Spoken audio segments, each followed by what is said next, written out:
Like, I'm not seeing much of it. No, I didn't. I'm not. Here he is. Here's Cole. Oh, fucking hell.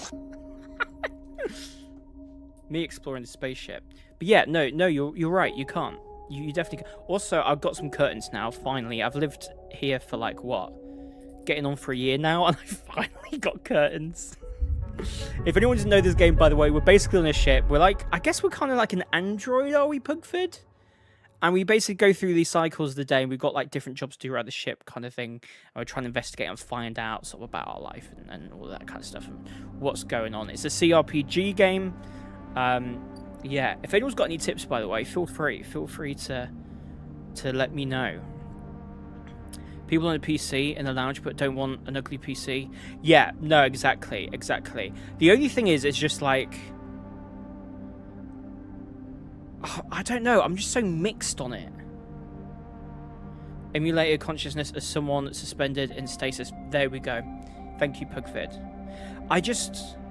If you already got the PC, no point. The only thing in terms of the price, the downfall of a Steam machine is, and it's not really Valve's fault, it's just all the RAM shortages, all the prices going up.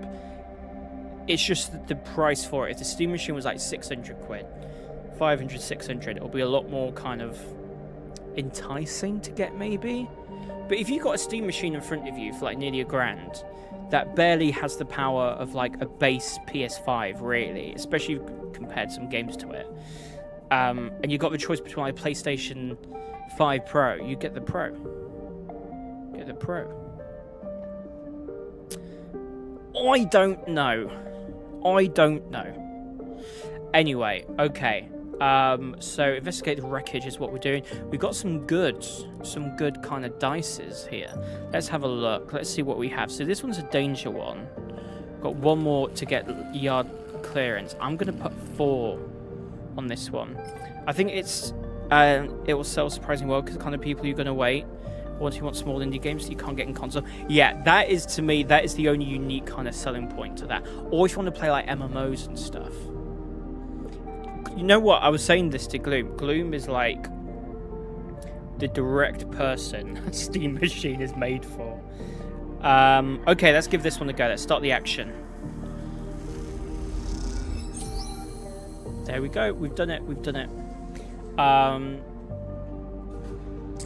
Okay, Winter Light. Can we not put any no more salvage for now? Dragos, and you need to talk? Let's chat to Dragos. It's such a big market for indie games. I mean, what is it? Was it like this year so far, or was it last year? Like 9,000 games released on Steam.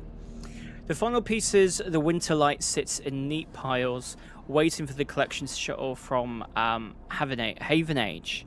Dragos managed to sell the remaining pieces to the shipyards, a fact that's hard to forget, as he has been telling you about for the past 2 cycles, and all that remains is for Haven Age to come and collect. I think Haven Age. You look around at the yard, transformed from when you first arrived. Mostly repaired drones flit. Did I say flit? Yeah, flit. Flit back and forth, no longer buzzing unevenly or lost in dark corners. And the scrap is section sorted. The system that you and Dragos has put into place over the past cycles is paying off. Oh, by the way, Leah, you will like this.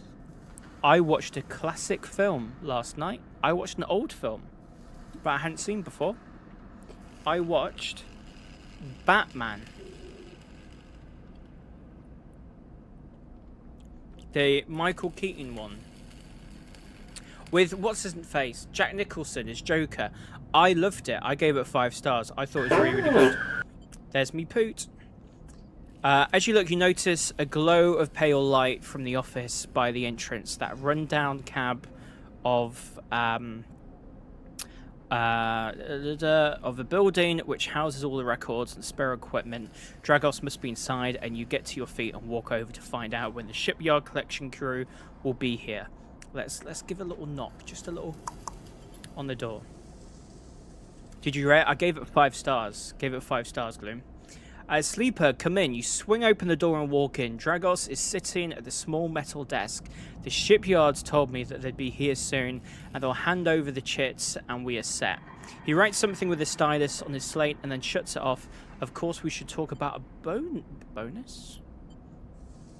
He stands and turns to face you, his face placid. Look, I don't know when the next job is coming in, but this should tide you over for now. He opens his hand to reveal a stack of chits. What's going on here? I said it's a bonus, take it. Dragos presses the chits into your hand. I've done well by you and you've returned the favour. He straightens up and clears his throat, and then you realise he has prepared what he is about to say. These chits are for you to take and do what you will with them. They are from me, and they are the last I'm going to give you. He pauses. There is no more work for a sleeper in this yard. He folds his arms. I'm sorry, but that's it. Those emotes are so cute, Gloom. You stay in the container as long as you need, but the yard is done with you. He turns away to his terminal. I need the work. There's plenty of work to be had on the eye. Salvages need offloads in the rotunda and the shipyards, the midline. I'm not the only show in town.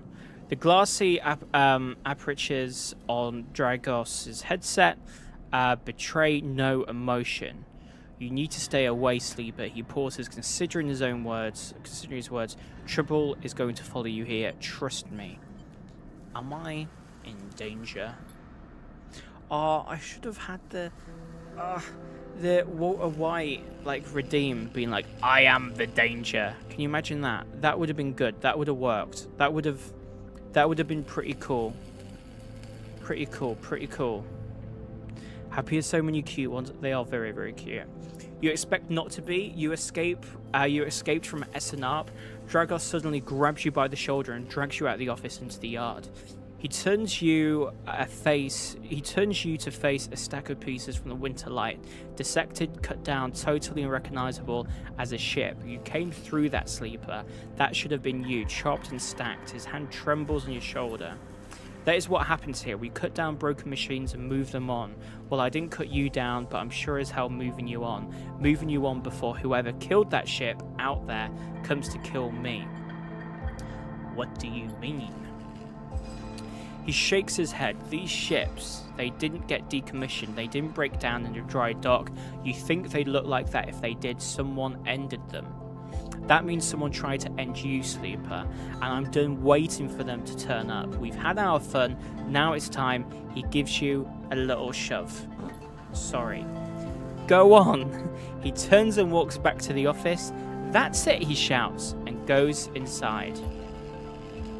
The silence hangs in the air as you leave, and with your pockets filled with chinking chits and a strangely hollow feeling in your chest. Okay, -1 drive, so that failed. Fuck.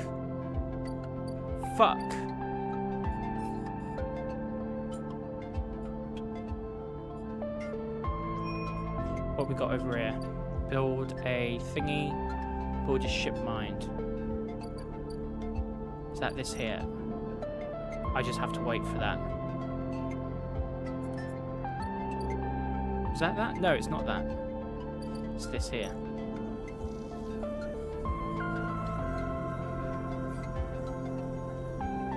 Okay. Gain access to the Ort Fabricator. There's an old ship mind fabrication stack in the back. Okay, so when you become a trusted trader. I don't have any components, do I?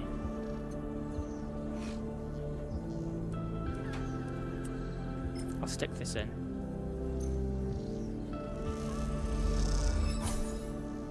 Nice. We've got one there. Sell everything. I don't have anything to sell, I don't think. I've only got me money. Money. I've got one piece of data as well, but I think I need to give that to someone. Oh, I didn't get a great... Let's try this one. 100% positive. Go for it. Plus 19 crow. 2 trusted traders. Okay, because that's risky. We'll leave that there. We've got 2 spaces left. I also need to buy some food. You still have stuff to do for Feng? Feng Minge. I'm thinking DBD. Feng. Sorry, DBD took over for me then. Feng, where are you? Where's Feng? Where's Feng? Where's Feng? Where's Feng? Where's Feng? Where is Feng?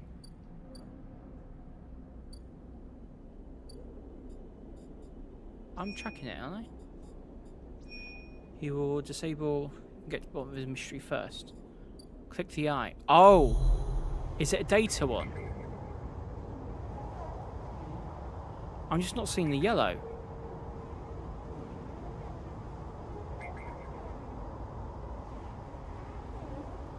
Where's the yellow? Do I just click on whichever one? Like whichever node? Do we do that?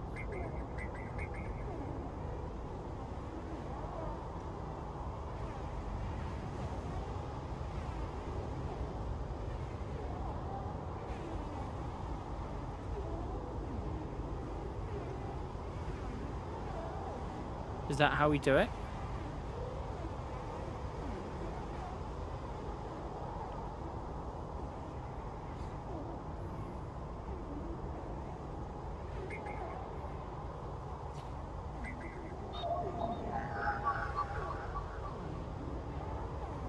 This gate keeps traffic out of the haven and shipyards. I don't have one of those. Investigate the Solheim. Oh my! Thank you so much, Pugford. Solheim node. Is it Solheim gate? Key node. I think it's one back there. Yes. Solheim, Solheim, Solheim. There. Okay, here we go. This gate conceals a network of systems which have been untouched since the Solheim collapse. Start action. Work, work, work, work, work. Gate S7 access. Fuck's sake. S7.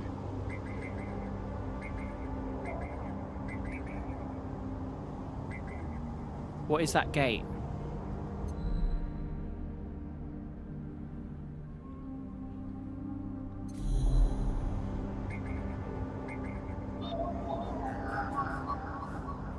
The node is leaking corrupted contractor lists from the early days of systems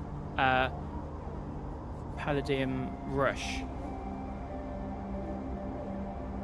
Okay, I need to match there. I need a 4. Right, so we've done these 2. There's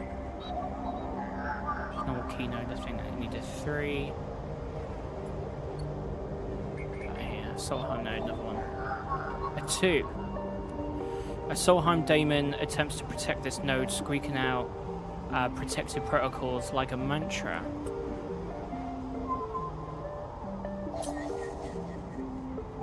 Five cryo.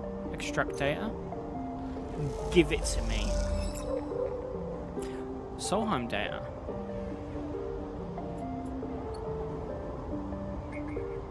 And then can I give that to him? Where was he? Was he... I can't remember where he was.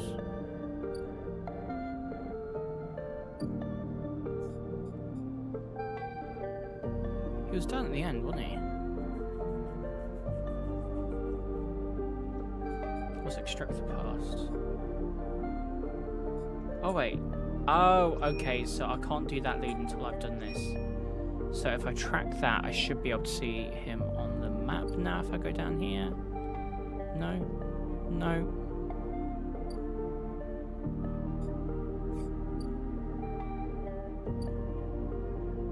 Things Bay. You can use both dice results on the nodes? Well, what does that mean?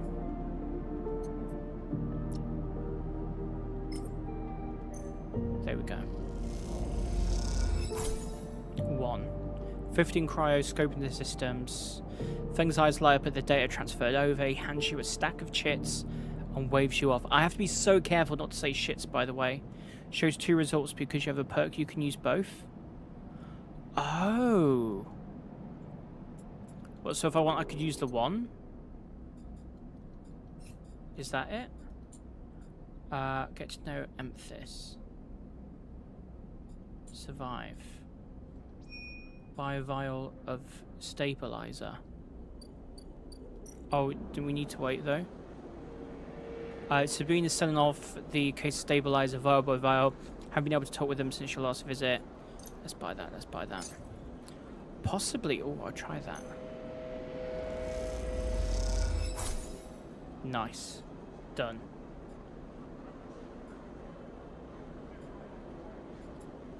Continue.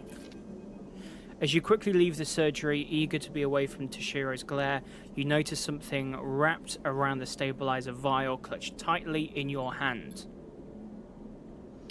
You open your hand, and a thin film marked with holes and sigils unrolls from around the vial. At one end, it has a hard metal strip, a handle. Inspect the film. You hold the clouchy film up to the light. It is perforated with an ornate pattern of holes. You can make out a word among the markings. Passkey, is this an entry from somewhere? Inspect the handle. The metal handle is worn and pitted, but you can see a set of numbers imprinted into it. 207-F, and then crudely scratched into the handle at some later date, low end. For a moment, you consider going back to the surgery to return the key, and then quickly think better of it. Did Sabine want you to have this? Or is it Toshiro passing on a message? Time to head to the low end and find out. 1 upgrade point, baby!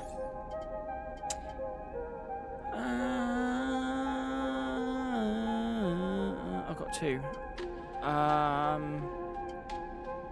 Agent knows give you double data. Oh, let's go for... Oh, wait. How do I not... Random scrap.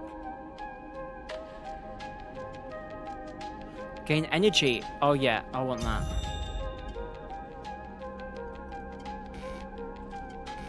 Why can't it says I've got 2? Okay, I'll leave it. I'll leave it. I'll work that out later. Okay.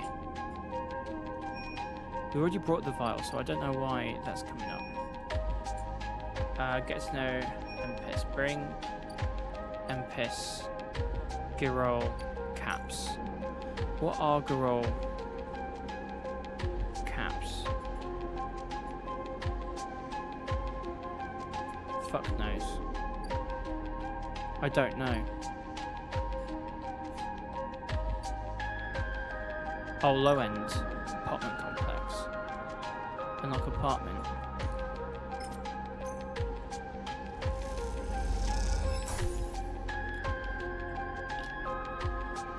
The lock clunks open and the metal door swinging inward into the dark.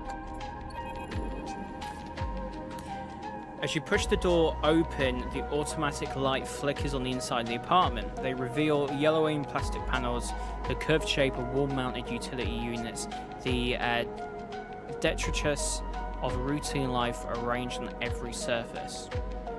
You step inside, clicking the door shut behind. The amber light of the aging fixtures glaze everything with pale orange. The work surfaces hold a variety of objects, indistinct in the dull lighting. A pale blue light drifts from the doorway at the end of the room. Inspect the surfaces. Smudges through the thin layer of dust suggest a recent rare and hurried visit. They trace a path to the water dispenser, the auto wash, then to a cabinet still half open. On the shelf sits an empty pill case. Go to the doorway. You cross the cramped utility room with its auto wash dispensers, water closet, towards the doorway. Through the doorway is a dark, warm room lit only by the faint glow of a terminal screen. Inspect the room. A bunk is tucked into the wall with a blankets ruffled. A wall desk glitters with rows of vials and containers. A briefcase lab sits open, loaded with rows of reagents and compounds you do not recognize. In comparison, this room is clean, ordered, and controlled. Let's approach the terminal. As you approach, there is a crackle from somewhere in the dark. Sleeper. Sabine's voice shakily echoes through the apartment. Welcome to my home. I'm sorry I can't be there. I have had to make alternate arrangements. You hear rattling noises, static. I was able to record this message, but I don't dare show my face. Something is happening with yet again. I no longer trust them. Their voice becomes distant, slipping behind the background noise. I have something to ask of you, and I want you to get me out. Yet again were supposed to hide me, to protect me after everything happened. I was desperate, and then after that I was too tired to care. A noise like waves passes over the recording, but I'm done with them now. I want out. Screw the debt. But I need insurance, something I can hold against them. I have my suspicions, but I can't be sure. I need information, and as you know, you need me. A pause, something clicking in the dark. This isn't a threat. You have to understand my position here. Another pause. I know, sleepers. I have been here before. I can help you, but not with Yatigan's noose around my neck. Get me data, get me information, get me something that I can use against Yatigan. Then I can get out and you can get what you need, please. Waves of static cut into Sabine's voice. Bring it here to my terminal and I'll get to it when I can. You look around the tiny room and try to imagine Sabine living here, working the desk, sleeping in the bunk, blinking to the terminal in the dark. The recording cuts to static, filling the room with its white hiss, and then silence. Let's access the terminal again and just see. You sit in front of the humming terminal and hit a few keys. Sabine has left an access port open, but the rest of it is encrypted, locked away behind passcodes. It seems Sabine might not trust you as much as they want you to think. Who does Sabine need to hide from, and what debt do they owe Yatigan? You try to assemble the pieces, but too many are missing. The only thing you know is that without stabilizer, your body will die. You glance at the briefcase lab on the desk, its glassware glinting in the dark. You turn away and leave, the door clunking shut behind you. Back in the corridor, you notice the scrawled graffiti of a blade on the opposite wall. Yet again, you feel yourself being drawn into something you don't quite understand.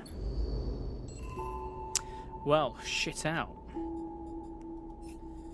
Okay.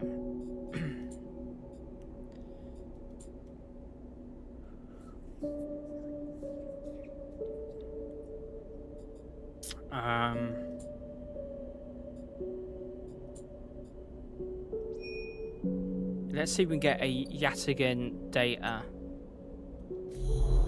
here. Probably not. Oh my god, we're so lucky. Oh my god, we're so lucky. Some gang enforcers implants are chirping at comm signals.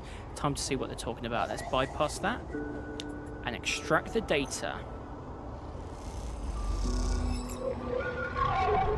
Some gang enforcers implants. Oh wait, no, I just fucking did that. As you drift back from the node, something latches onto you, a thread strung tight around you. It tethers you in place, a taste. The voice makes you shiver, its source somehow both distant and close behind your ear.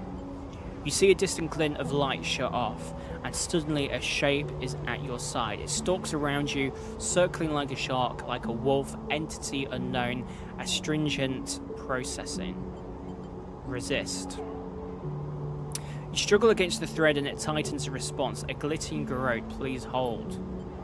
The thread around you thickens until it is a ring, a cylinder, a tunnel of light circled around you. It's binding for a moment and then it's gone. As it fades, you see a figure, a creature in front of you. A strange head flickers between different angles, reading you.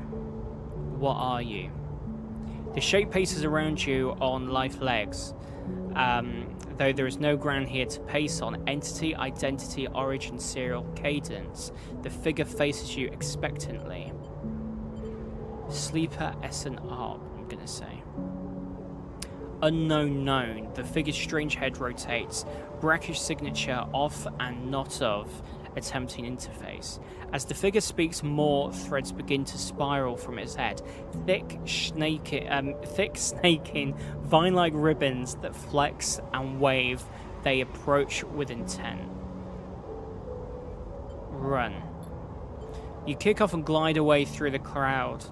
The threads surge in after like predatory tentacles. They follow, wrapping the space around you until you are held within a web, a tangle of tentacles closing in. Stop. I'm going to say, Hunter halts its threads, its head twitching. Entity. Your identity is unknown. We only seek to correct illegalities. Can you confirm your legal right to sentience? I'm a person. Incorrect, you're an entity. All at once, Hunter's head is directly in front of yours, blocking your vision. You stink of their taste, the one from Sealed Dock. Hunter shimmers with fury. I will find access. I will interface. Sealed Dock? An entity hides in the rotunda. You are its puppet. Hunter extends a razor-edged thread. I will not be diverted from my task. It glows with murderous intent. Okay, let's strike it. You lash out with all your force, not a physical strike, but a focusing spike of interference leaping out like a tip of a spear. Hunter stumbles, shifts, separates. Let's wake up. You open your eyes, blinking back into the station light, shaken with fear. Whew. Whew, whew, whew. Well, we got that data. What does the stabilizer do? Okay. Stick that data on there.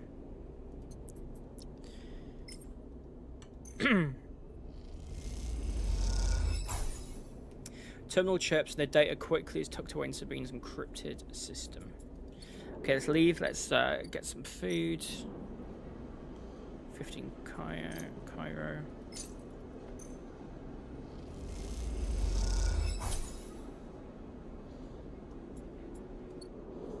And let's end the cycle for today.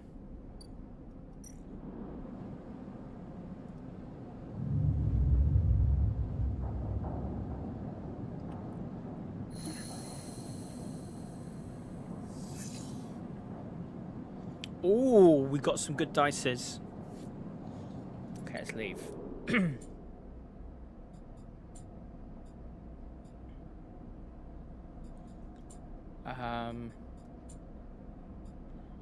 Oh yeah, we wanted to get the alt fabricator.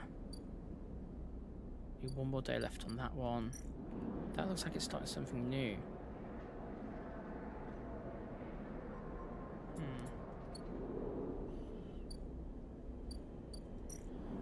Okay. This one's risky. Let's go for the 3. Neutral. Let's start. Let's go for it. Okay, 12 Cairo, 1 trusted trader. Let's go for another 3. Okay, good. 19. Oh, we did it. We did it. Okay. Oh, we lost quite a bit of Cairo though. Oh well, we got it done.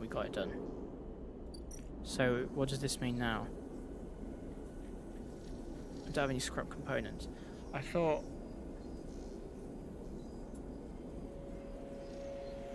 I can get fragments.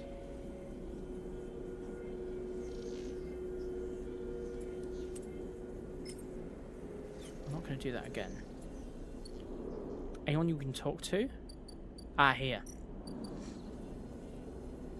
Shipments cannot be built from scratch, but if you have enough salvage fragments, can be reassembled with a fabricator. 3 shipment fragment. Where do you get that from? I don't know.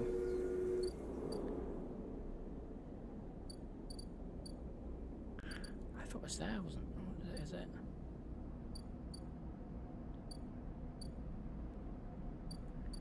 Oh, maybe a shipyard?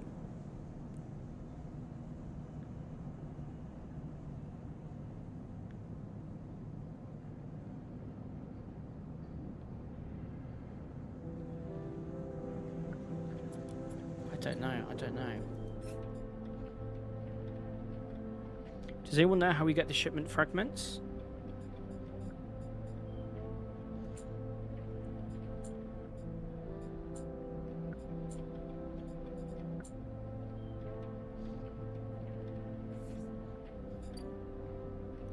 Nothing we can interact with.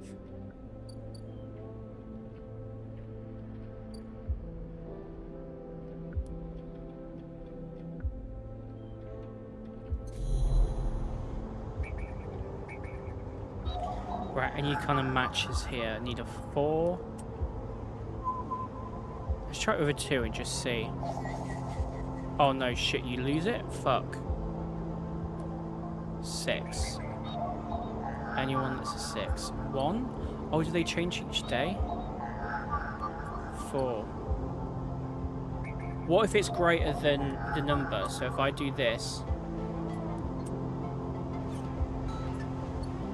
Can't do it, can't do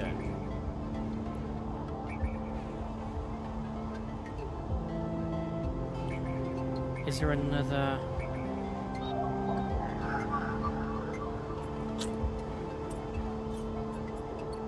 Can't do anything.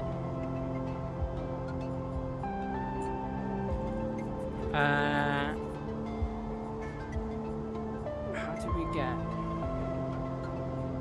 the roll caps?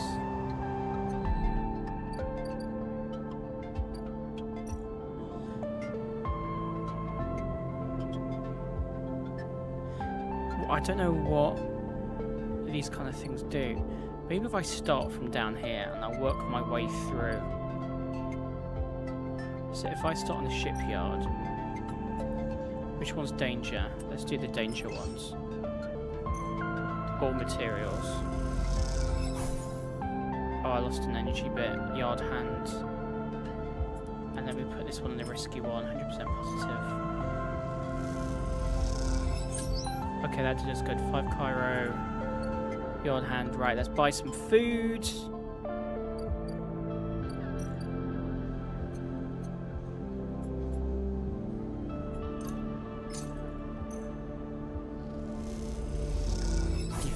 No, that fills up at all.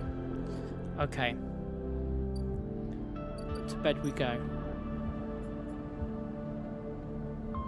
End the cycle.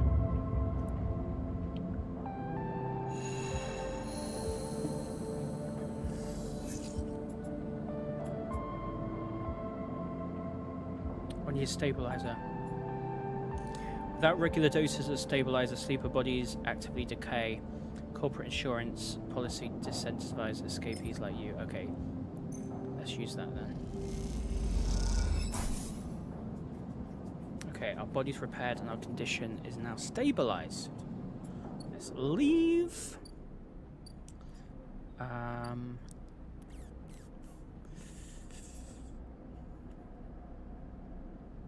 Right, so if I go here now.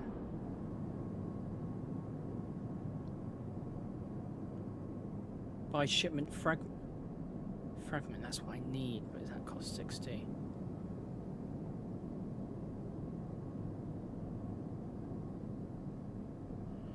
You and the merchants know these fragments are overpriced, but they're willing to admit it.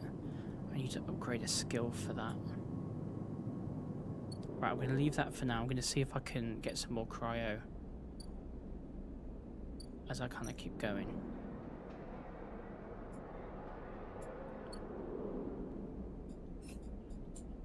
Okay.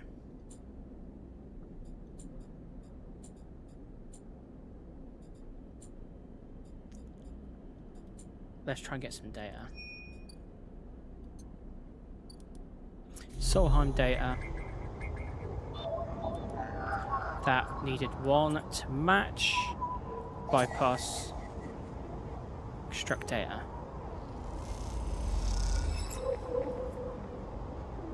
Okay.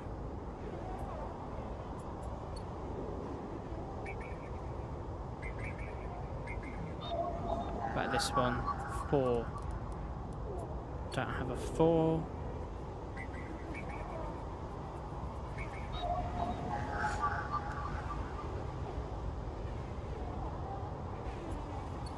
Gonna leave that for now. What about Yatagan?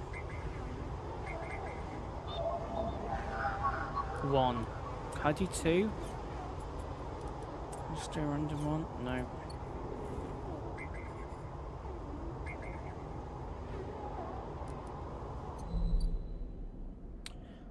Okay. Let's give him this data anyway.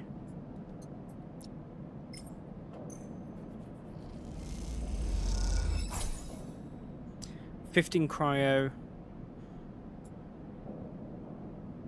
Welcome back, Pugford. I think we're just gonna have to.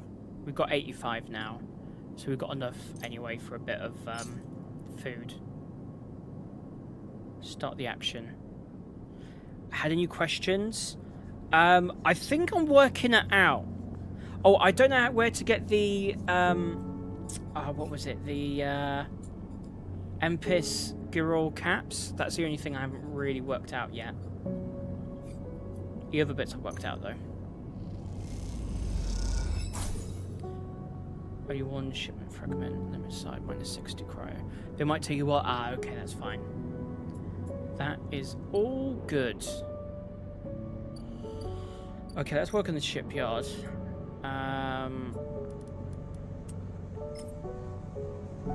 Let's do the risky one. So we get 5 cryo, yard hand. You shadow a shipbuilder who's impressed when you know how to double seal a hull plate. Sips you a tip at the end of the shift.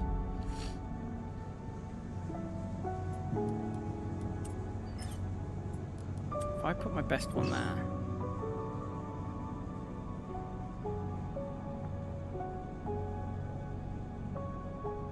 Nah, not worth it, is it? Mind you, it's no different from this. Let's just try it. Fuck it. Oh no! That was the wrong one. Shit.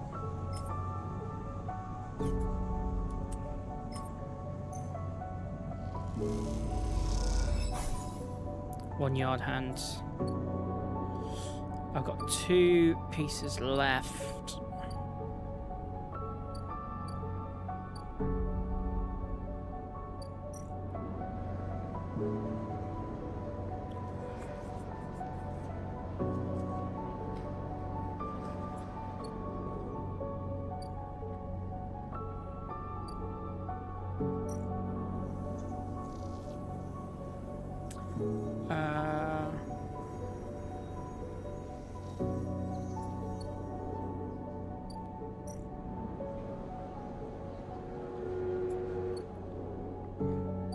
Fuck this a bit.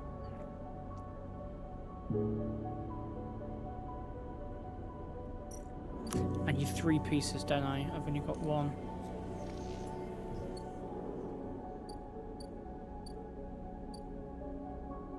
By the way, ads are starting in a minute. If anyone's new here, it's only 1 ad break per hour.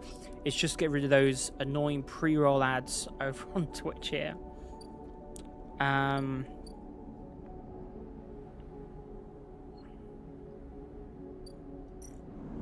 Fuck it, I'm gonna risk it. Can't look. No, fuck. Get me some food. Get me some food.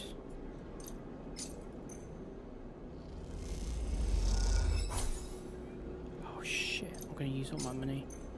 Fuck it, I want all my bits. Right, now how do I get money fast? I think I fucked it.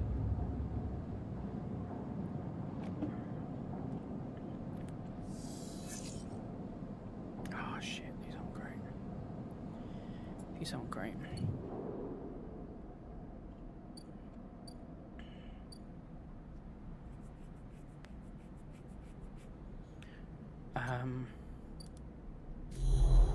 Let's see, Solheim. 4.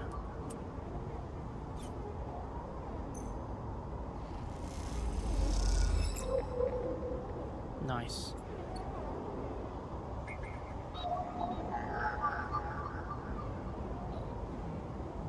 I could have used a 2? I'm so confused. How could I use a 2? Is it maths? Is it maths? You can use the pink result too? What's the pink result? One day I will understand. How much money? Money. 15. Okay. Done. Done. Here we go. As you enter the bay, Feng is nowhere to be seen. The banks of servers and machines blink out of the dark in staccato rhythms. Unseen eyes of the station's digital ghosts. In the cloud has 2 dice results next to it. Oh. Right, I'm going to look at it again when I go back to the data. Shitheads. Shitheads. Feng's voice echoes from behind a stack, followed by the hammer of a fist on metal casing. These snaky shitheads. Who's snaky? Sleeper. Feng's smiling head pops out from behind the stack. Just the emulated consciousness I've been eager to see. Come back here. You pick your way between the thrumming stacks. Try not to trip on the loose bundles of cables that blanket the dark floor. Feng is sat in front of a set of monitors mounted to a stack.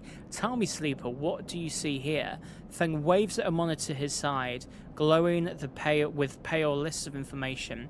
You lean in closer, looking at the links in the data. The table seems to be filled with personal information, names, genders, dates, ID numbers, all the markers of institutional records. Shitheads? Feng laughs. Maybe not all of them, but what kind of shitheads? Solheim. Bingo! He taps at the terminal. I pulled these from the old data you brought in. All employees are the Eye's original owners, and he leans past you and scrolls the list down. This is a snaky shithead. He stabs at the screen with a finger. The name reads Hardin Hurst. Friend of yours? Feng gives you a sideways look. Funny you should say that, Sleeper. He drags a stool out of beside him and motions for you to sit. There just so happens to be a Hardenhurst in Havenage. He waits for your reaction. In Havenage? That's it. He's right here on the station now. Feng leans back in his chair. Just think about it. Decades ago, Hardin worked on this station. Feng leans across to look at the monitor. Senior Strategic Operations Executive. Feng raises his eyebrows at you.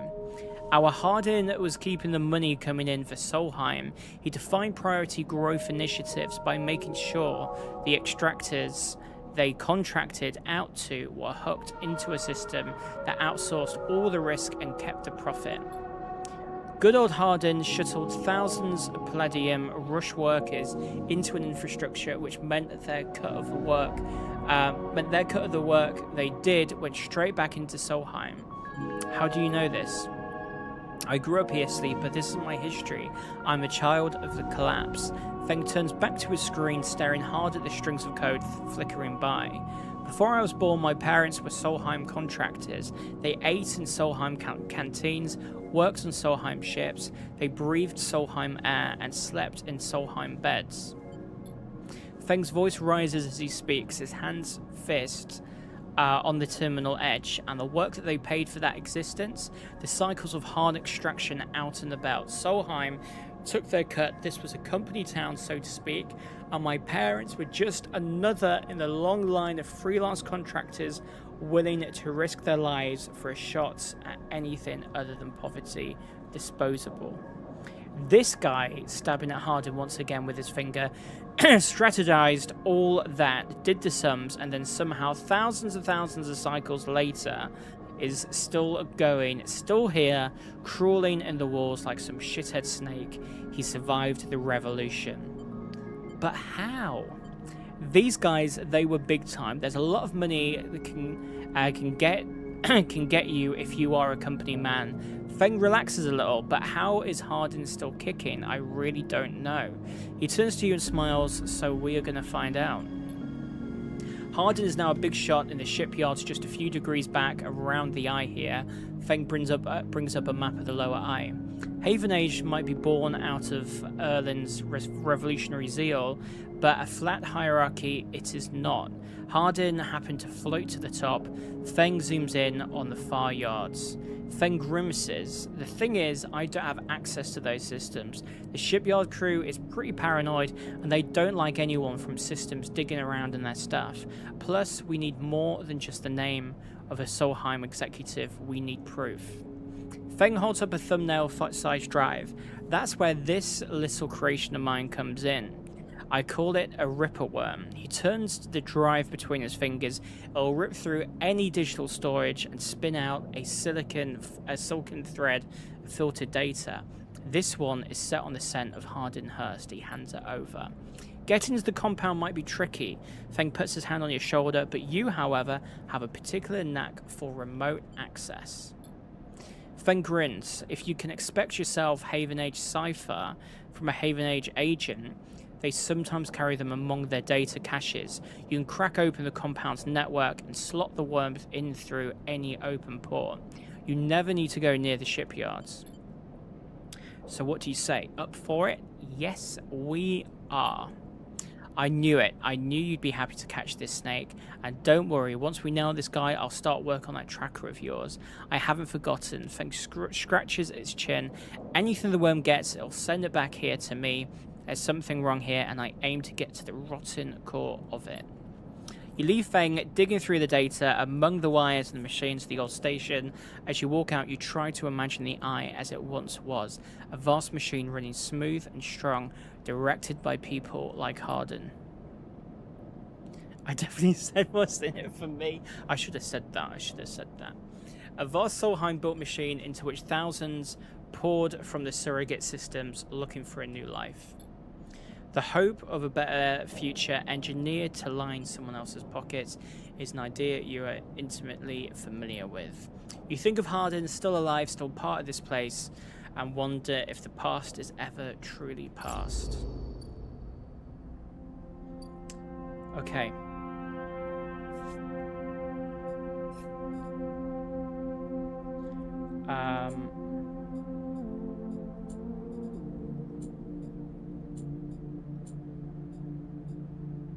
You wait a few days for the shipment fragments, don't we? That's nearly done. Okay. Let's see if we can get any Yatagan data first.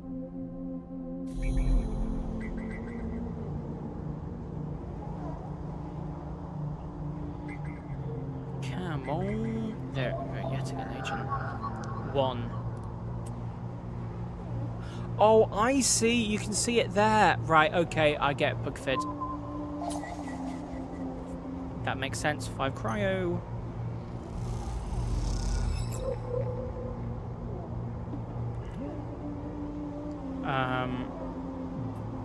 Okay, we've got some data. Don't have a 3.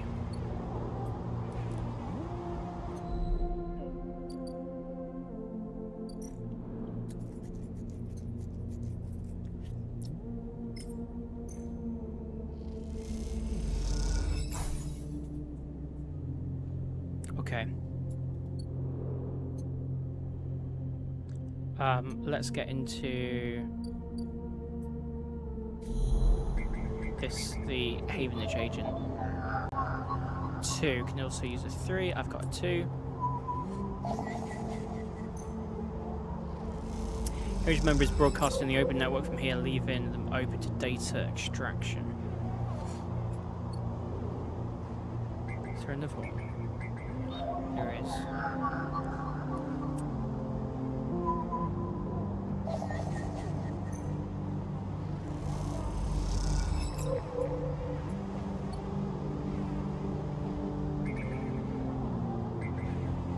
Oh, there's a gate. This gate keeps track of Havenage. Chris, I've grown your access. Go on then.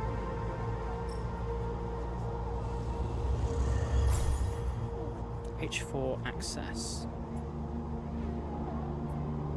2 lots of data and a ripper worm.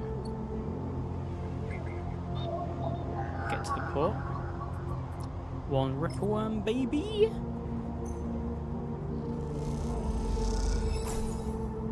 Shipyard servers slotted. Okay, okay. I guess we need to ripple one for the other ones. I like how it starts to click. You know what I mean? It just starts. It's satisfying. It's satisfying, Pugford. It's satisfying.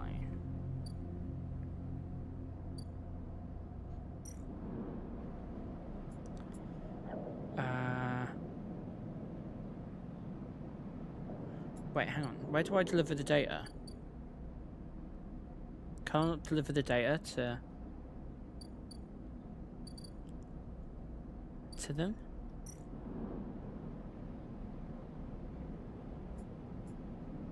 Where do I put the data? I need money. But I need money. The fuck?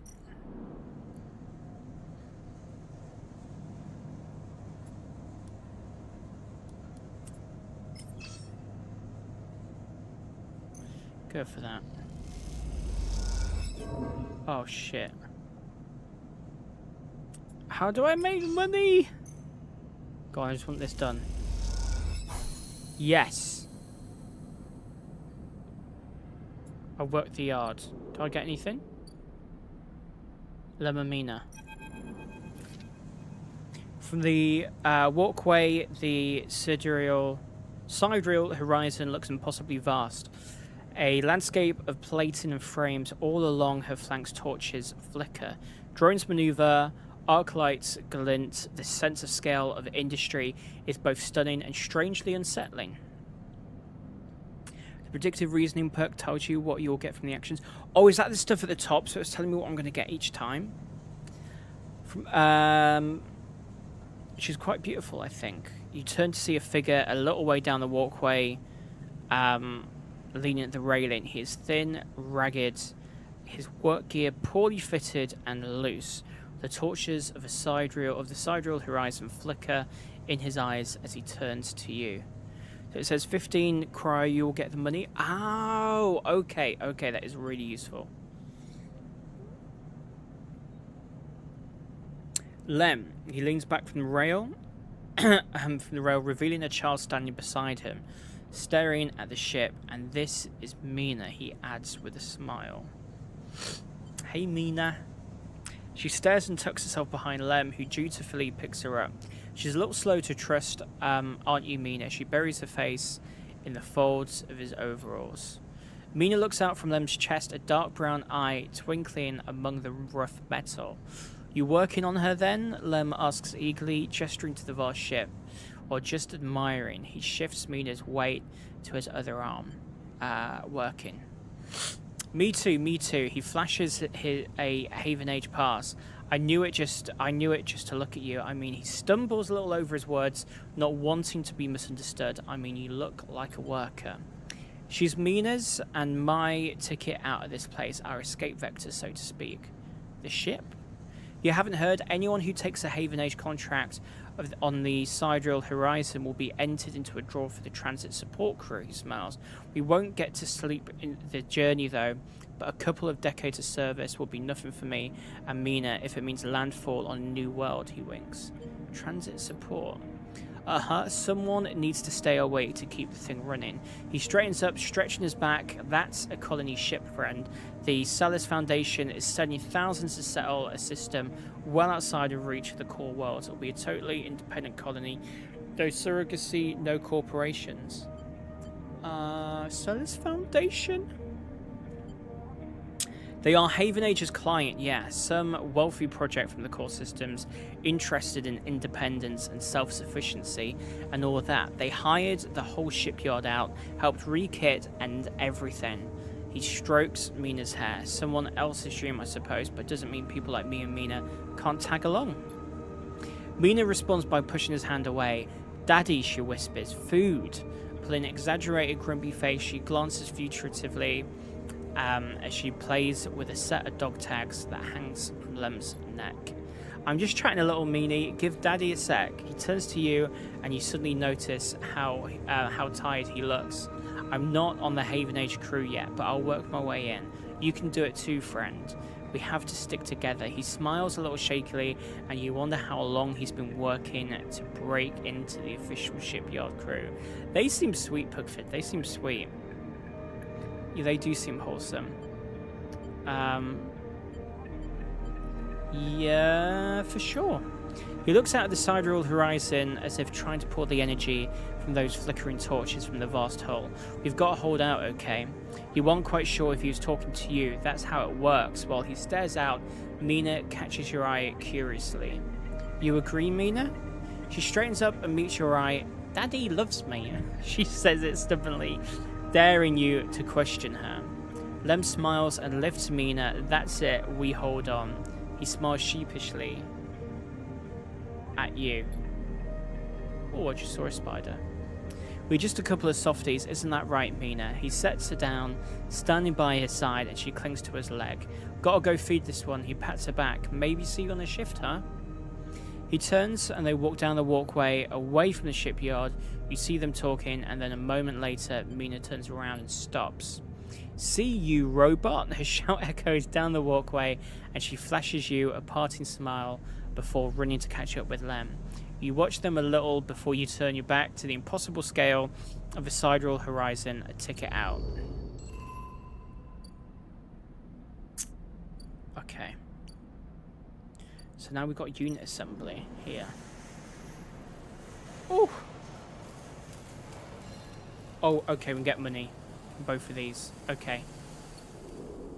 That's good to know. That's good to know. I don't know, anything new at the shipyard then? Oh, we can get the ship fragments. Oh, wait, no. Take it around the ice. The ship is happy to pay for shipment fragments. Okay, so they pay. A slate in the office. Advertise a Haven Age looking for informants to input one Yatagan data. New. Okay, and how are we looking around here? Let's get the food.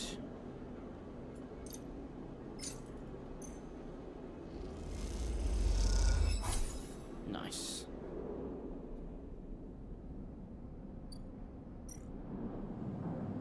End the cycle.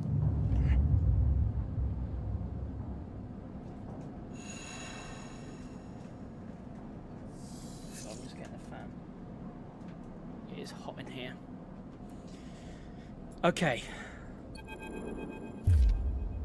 Hold it there, sleeper, comes a voice from behind you. Don't you run. What's this guy? Ethan. Stay still. Good, good. A hands pat your coat down. You know your master's voice. Ethan spins you around. He's wearing a wide smirk and a slick jacket, and you immediately know his terrible news. You got all the way out here and then stayed put. He laughs a crawl laugh. That's a sleeper thing. You're my first. You barely hear him. You've noticed the handgun he has leveled at your chest, and it's hard to take your eyes off it. He reaches down with his other hand and slips some kind of ring out from a belt loop without taking his eyes off you, making it to the eye, though. That's pretty good. This place isn't so bad. Bars, markets, people. I pull most of my contracts out of asteroid caves or off of godforsaken moons. He splits the ring into two perfect circles. It's hard to hit civilization when there's so much space to pass through. Who are you? Just a freelancer on a contract. He reaches over to slide the rings around your wrists. Go easy. Make a break for it. You see a chance. The moment his eyes leave to watch the rings, you spin, knocking him away and sprinting down the corridor. Oh shit, I've been shot. Then the shot rings out, echoing off the metal so loud it hurts your ears. A bullet hole smokes in the wall beside your head. You freeze, and then Ethan closes the gap. This is a very boring routine, trust me. I've seen it all before. He slips the rings over your trembling wrists. Ethan nudges you to start walking to the ship and home. He whistles, going easy. You stumble down the corridor, your hands behind you, your mind racing. We can work... who hired you? Your daddy's at S&R. They want you home for dinner. Ethan yawns and continues to nudge you down the corridor. Shame to come all the way out here just to head back to S&R, right? Away? That tracker of yours makes this too quick. Was hoping you'd put up a bit more of a chase, you know, a running battle through the bright market maybe, or hold out in the low end. There's a few establishments I would have enjoyed checking out a while I asked around. You walk on in silence for a little longer, desperately trying to think of a way to escape. That SNUP tracker will be the death of you. Hey, I have an idea, Ethan interrupts your thoughts. How about on the way back to the ship we stop for a drink? I'm buying. He laughs at his own joke. I have a better idea. This better not be one of those where you do a dramatic pause and then try to jump me, because I'm pretty tired of that. Although, muses Ethan, I've got myself thinking, what's the rush here? Here we are in one of the most lawless joints in the surrogate systems, and we are heading for the exit. He pauses and you trudge on in his silence. Okay, here's the idea, starts Ethan. You and me, we make a little agreement. Here are the terms. He turns you to face him. You run or leave or try and abandon the eye, I shoot you. You plot or scheme, you try to kill me, I shoot you. But, he smiles, you come to meet me at an establishment of my choice every few cycles, and you pay my tab, I don't shoot you, he pauses.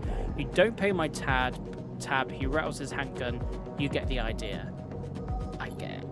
Okay then, that sounds to me like a deal. He stretches, you know, I really thought I was going to have to kill you, but this is so much better. He clicks something at his belt, and the rings release from your wrists. I'm going to see if I can find my old stall at the compressor club. Come see me there. He aims the handgun at you, squinting down the sight. Let me just remind you, that body of yours is one big tracker, so don't even think about leaving the eye. I'll know. Yeah, fuck this, Ethan Pugford. Ethan turns and strides down the corridor, slipping his handgun away. The mix of relief and terror you feel is overwhelming. What are you gonna do? Okay. Right, let's see what we've got. Let's see what we've got. Collect 3 shipment fragments. Help Fed Chaser's leads. Hack the shipyard slot. Ripper worm. Get Sabine. Yatigan data.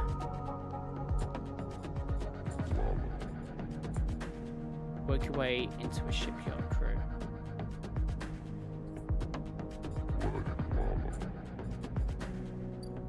One more day left on that one. Another day left on that one. Okay.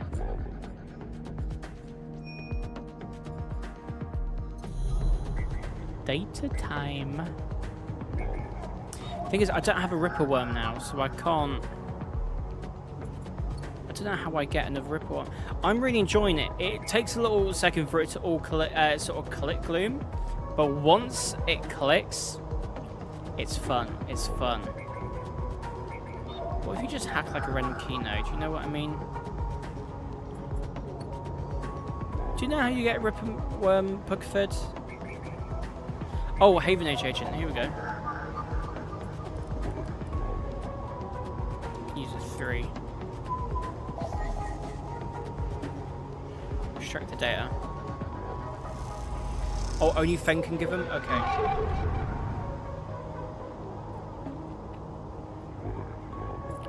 I've just got to keep waiting. Oh. Glimmer of the dark catches your eye. Over Hunter's head appears in the distance. Look at you. Hide. You slip down the ghostly structures of the eye, a feeling like passing through a cloud as their data structures deform and reform around you. Another glimmer catches your eye, closer now, that roving orb, wreathed in tentacles. It flickers, jumps once, twice, and then it is here. Hunter is here. Bollocks. Entities submit to inquiry. Hunter reaches for you, and that unpleasantly familiar way is waving threads creating a cage struggle. You push against the threads as they close in, becoming frenzied as you push them aside. You are caught by whipping tendrils and feel them pulling you away from the anchor of your body. You push through, clearing the threads. Entity hold processing. Comes the scream from behind, and you're already gliding away back to your anchor, your body. You awake, dizzy, distorted, but safe.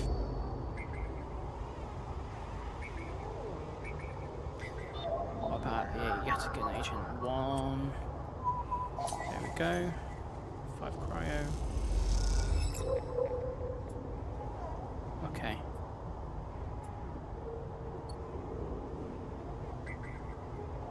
What happens if you get like a random keynote? What's this? Over 3, down by 3.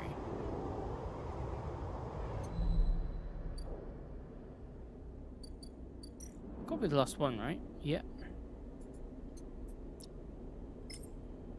Gotta try to find out. Okay.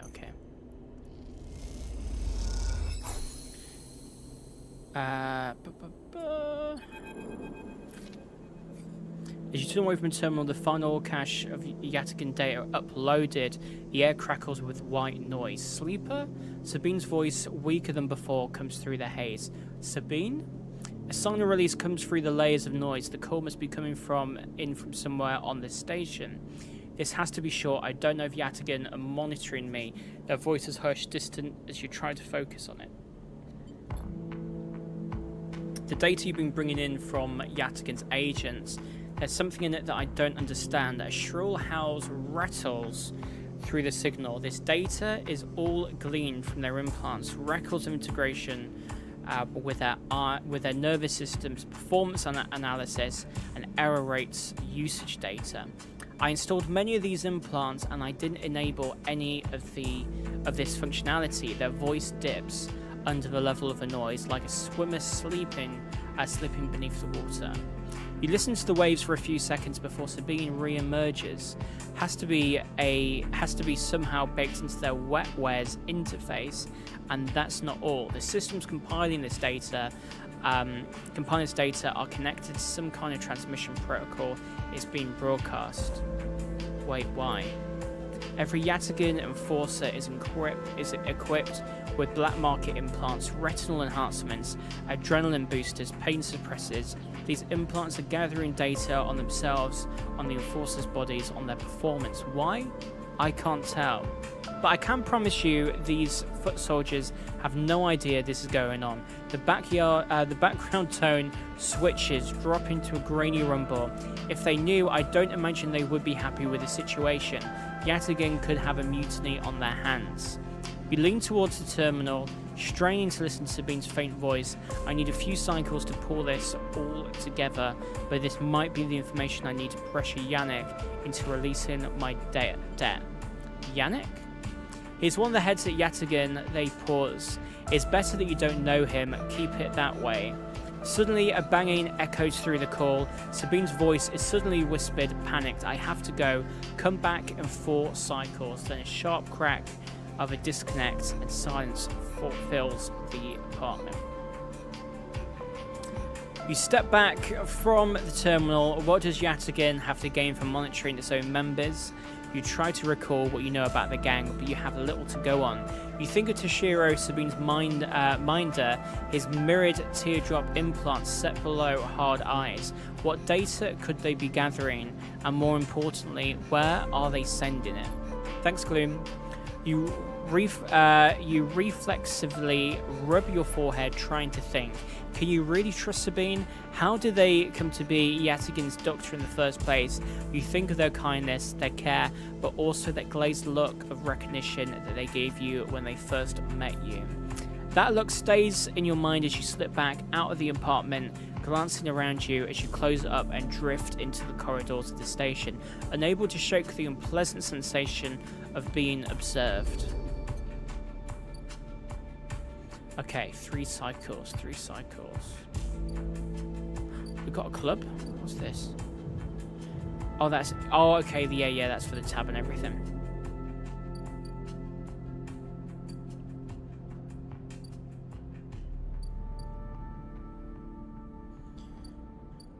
Okay, we still got to wait to get a new Ripper.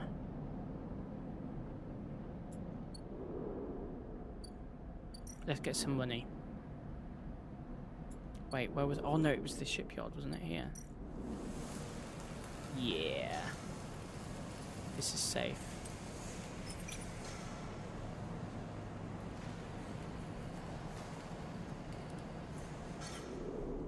Oh, I didn't mean to do that.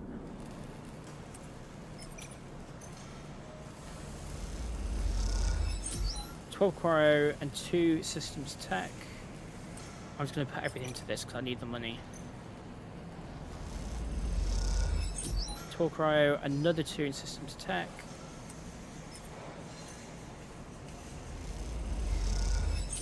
Cryo and another 2 plus a bonus 5.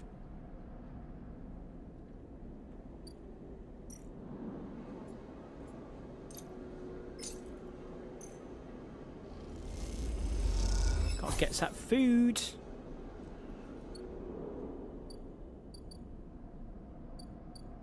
Okay, let's end this cycle.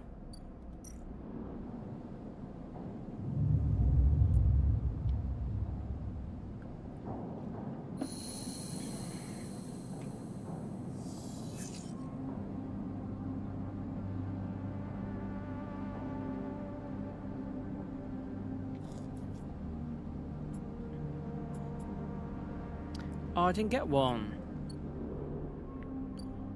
Okay. Well, we're waiting on the Ripper Worm, aren't we? So I'm going to say we just get the money. Wait, I didn't get...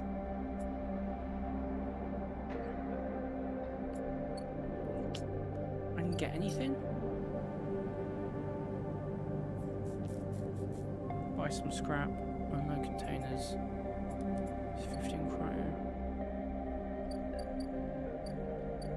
Fuck. I'm gonna have to get some more of that at some point.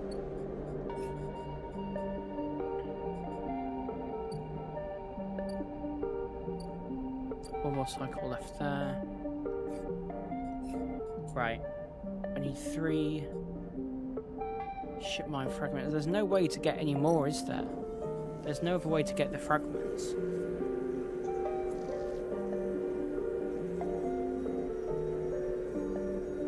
Don't have anything there to give. Could I sell the Haven Age data, or do I need to wait for Feng? Because won't he want it? So we are tracking you, wait for Feng, extract the pass, wait for Feng. Wait for Sabine, that's going to take a while. If it's not filled yet. Guess we carry on with the shipyard crew. On.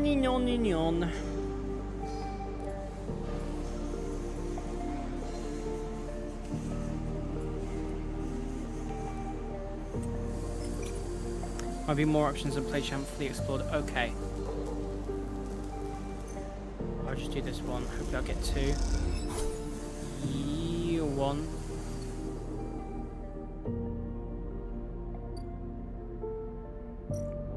What was here? So this was where they buy.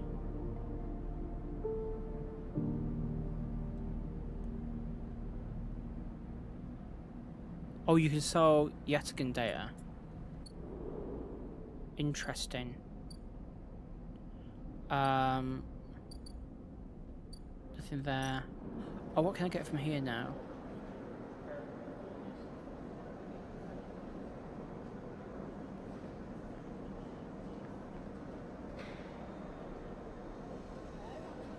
Nothing there yet.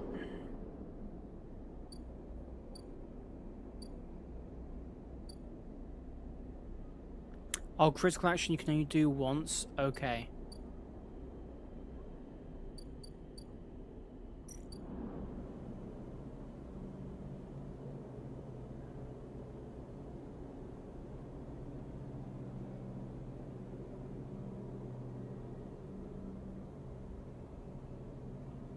When you fully explore the area, if you get positive, okay.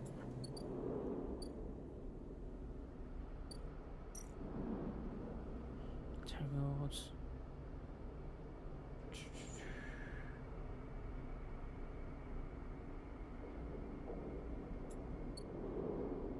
I haven't looked beyond here yet. Oh wait, yeah, I have.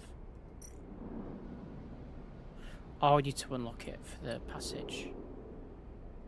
Okay. Okay, I'm gonna...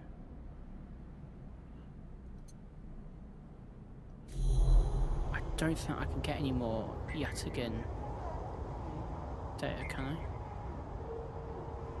What's this one here? 1 or 3? I don't have 3. What's this station here? No, 1 or 3. Okay, so they do kind of stay the same then. Haven Age.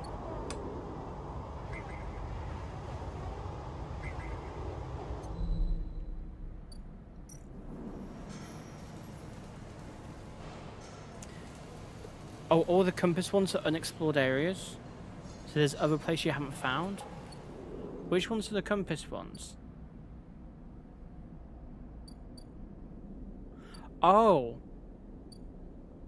Oh, so with the compass ones, if I do all this, I'll get like a new area in this area to like explore. Oh yeah, like explore the rotunda. Okay, okay. Because I've got... Oh no, they're all safe anyway. Let me put in here and then we can get that done.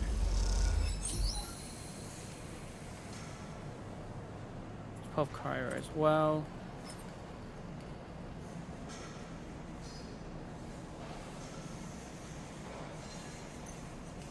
Let's do the world. Wait, I don't need to do that, do I? I guess unless I want, or can I just do this again? Oh no, I can't. You need to do both and then you get that final one. Okay, I get okay, okay, that makes sense, Pugford. Thank you. Okay, already halfway through. Let's and we're on 100. Each shift, a crowd of would-be workers gathers outside the shipyard, each of them clinging to a 4-digit number printed on a receipt of paper. These are their assignment numbers, and you're either called for a shift or you aren't. As you arrive, the crowd is restless and chatter rumbles through the lines. For those who, like you, have graduated to the work team, shifts are guaranteed. Having just walked out of a meeting with a supervisor where you were praised for your efforts, you feel the glow of a job well done. Oh, do we get a boost? Yet you can't help but feel empathy for those huddled as you pass, waiting for their number to come up. You keep your head down as you leave the shipyard, feeling a little guilty as you do.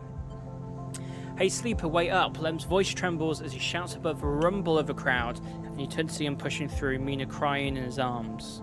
Lem! Good to see you, friend. He's breathing hard after shouldering through the waiting workers. You made the work team good for you. He tries to catch his breath, stroking Mina's hair. As he does, shh, baby, give me a second here. He smiles weakly at you as he comforts her, and her cries start to fade. Out of the crowd, he sets Mina down by his side, shiny streaks down both of her cheeks. As he does, you see he's clutched an assignment pay number on a crumpled piece of paper. Is Mina okay? She's good, we just had to rush up here.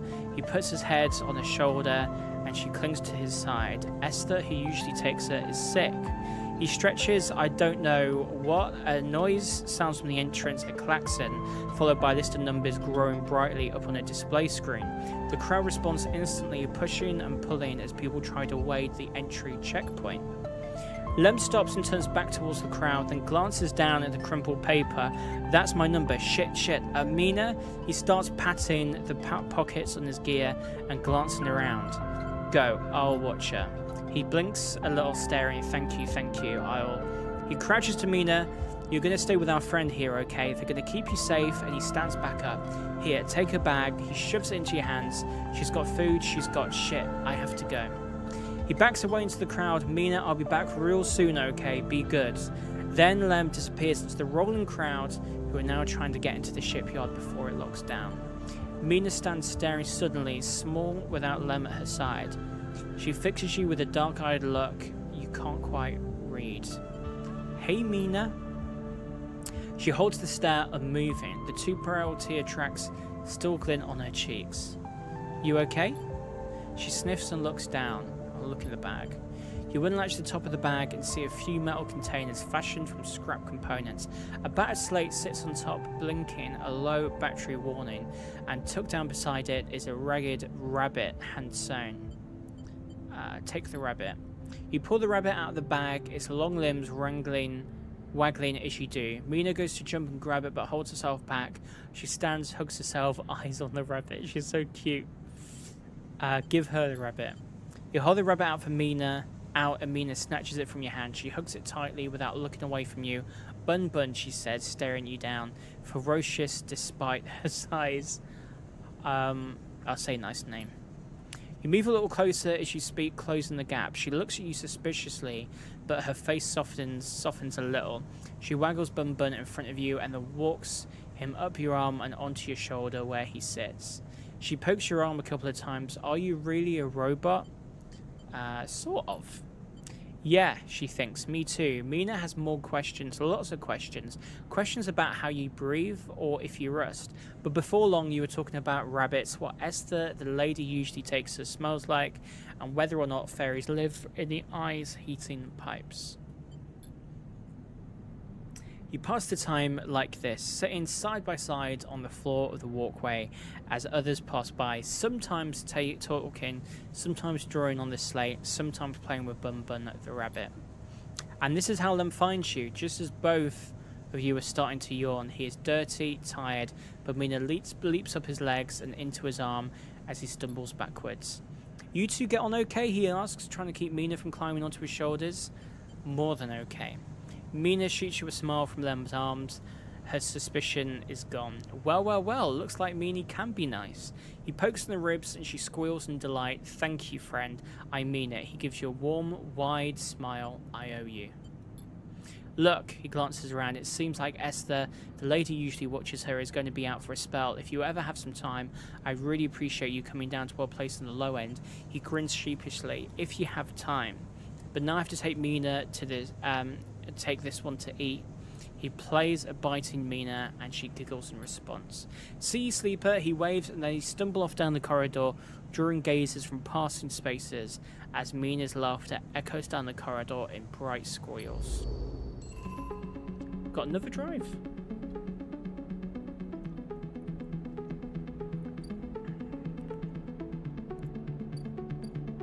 Okay, let's get our food.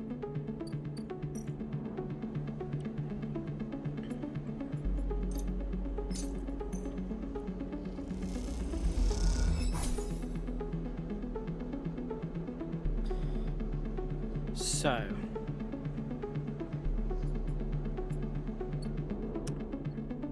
missing one there, which is annoying. Anything else we're waiting for? Nothing to do here. Hellion Crossing. Okay. Okay. So we don't need to stabilize it yet.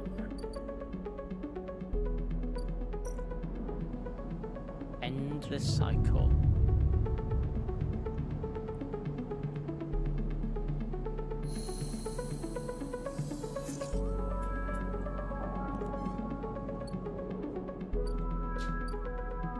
Oh, Feng. As you arrive, Feng comes striding towards you, taking you by surprise. Let's go, sleeper. He puts a hand on your shoulder and turns you back the way you came. Follow his lead. He steps down into the passageway, guiding you down ring towards the shipyard. Sorry for the hurry, but we have something of an opportunity. That data you ripped, well done by the way, he grins, tells me Hardin is making a rare inspection of the sidereal horizon this cycle. It's a perfect chance to confront him outside of that compound he hides in. Feng takes a sharp turn onto a dimly lit side passage. Confront him? That's right, it's the perfect time. Feng slows and slips into a dark service tunnel where somewhere in the black a water pipe drips. It's him, sleeper, the same Hardin Hurst. Our worm ripped out decades of records that mention him by name, an entire trail of documentation from the first days of the Solheim collapse until now. He rode out the whole thing, slipped into Haven Age when it first broke off from the Union. He paces the tunnel, a hand rubbing at the back of his hand.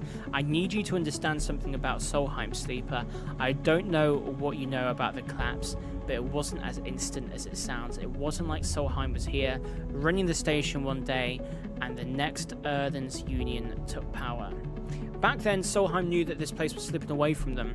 As the palladium market collapsed, they tried to keep the contractors here working. The pay got smaller and the costs higher. People like my parents were forced to work non-stop just to keep a berth on the station and water the tanks. Solheim screamed, squeezed every last worker until the mistakes. The accidents were coming in non-stop. And as the new waves of contractors came in desperate work, Solheim welcomed them taking bribes instead of checking pilot licenses.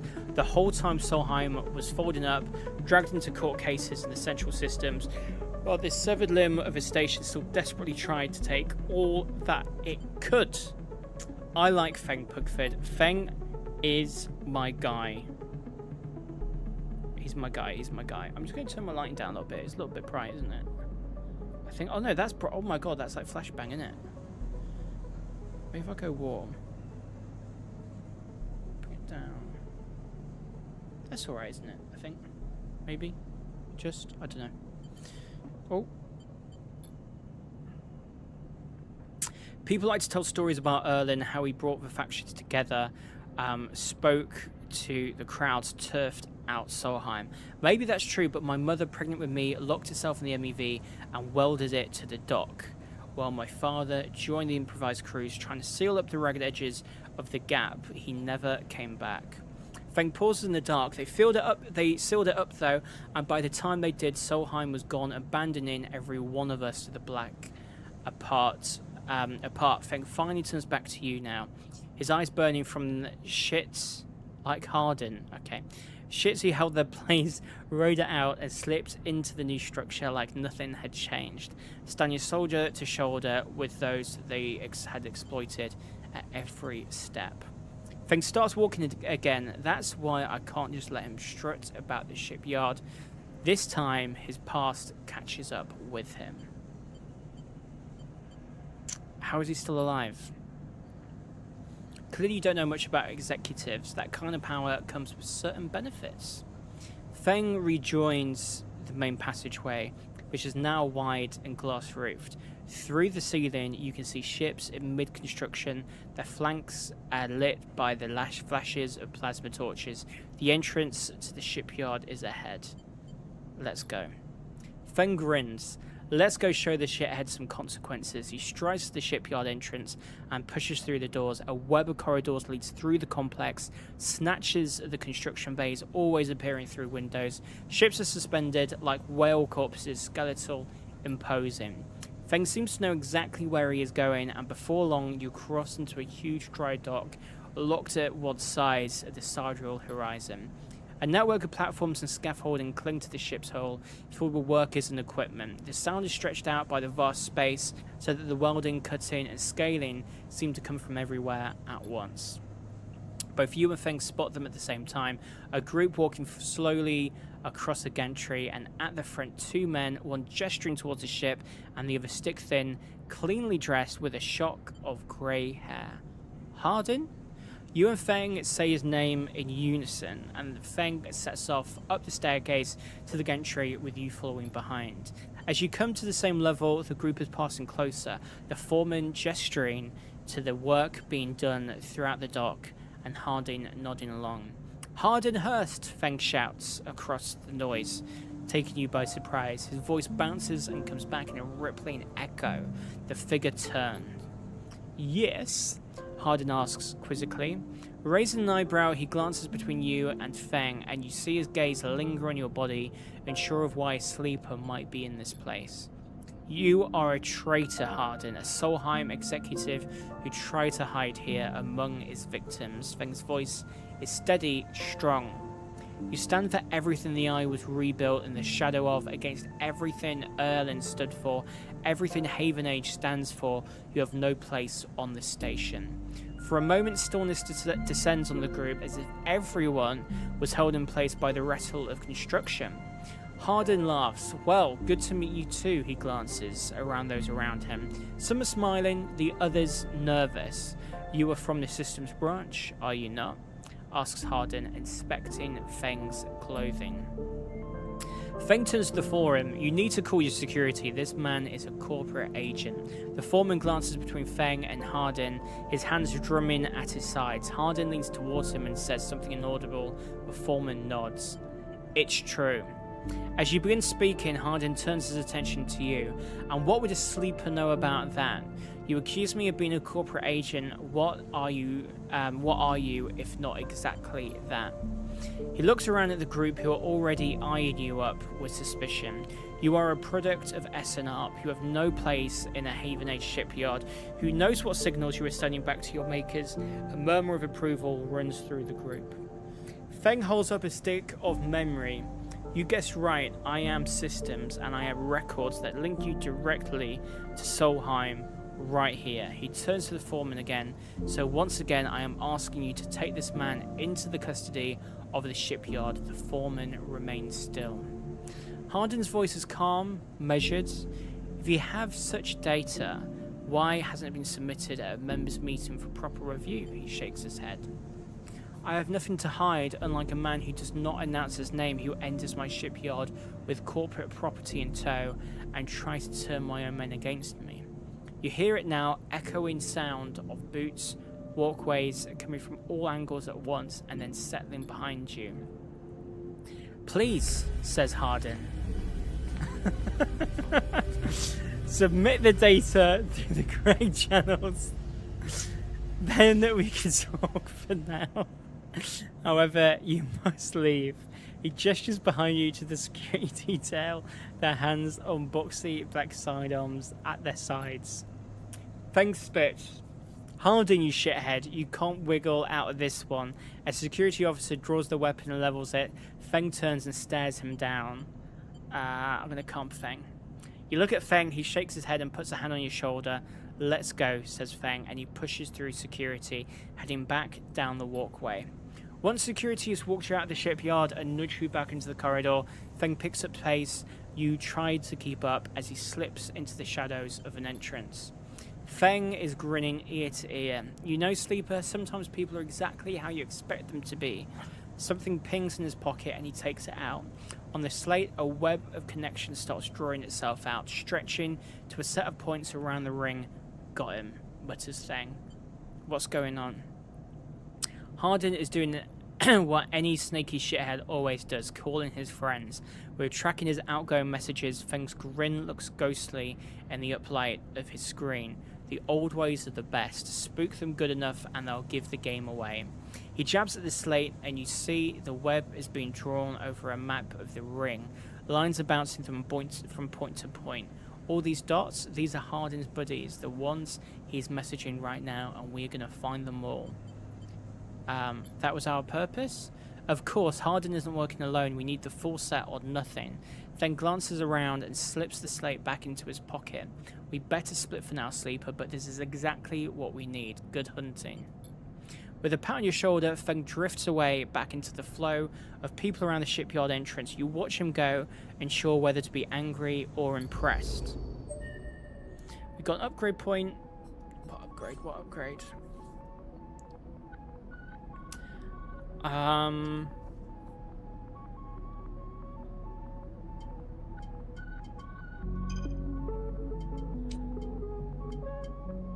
Agent nodes give you double data rewards. Let's do that. Oh wait, we need +2. But it says we've got 3 point. I don't know. I get confused. Let's go with that one.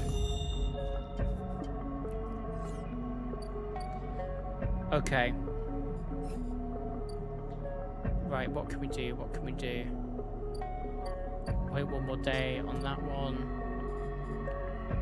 Oh, this was the babysitting one. Can we see what we get? A ticket out. Okay.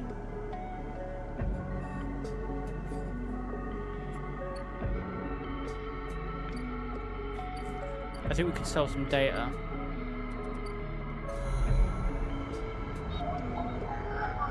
It's Haven Age. Oh wait, can we sell the data now to Feng?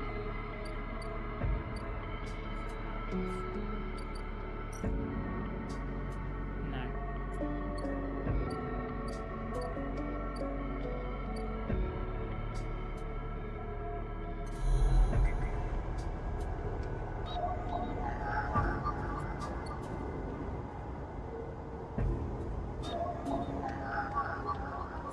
One can also use 3. Shit, I need thought I could use 2. 2 here? No.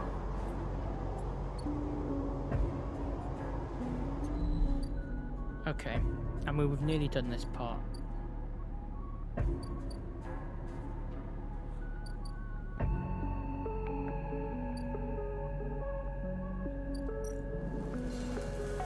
Oh wait, this is new. 15 cryo.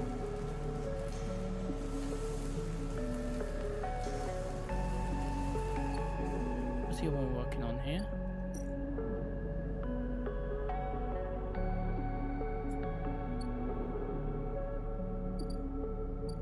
Because we just moved up. Okay. Less dangerous, so we'll go for our best ones. 100% positive.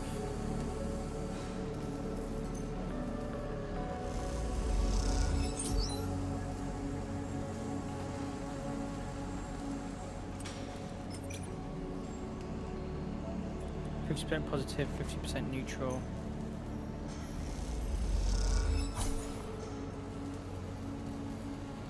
$15 cryo, we've gone up 1.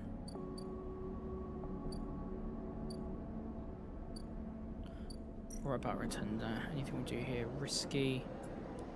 If I put 2 there, it's 50% on both sides. Minus energy I'm going to get though.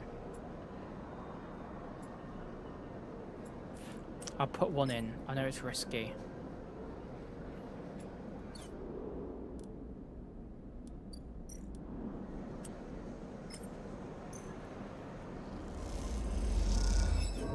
No, fuck it. Did not work.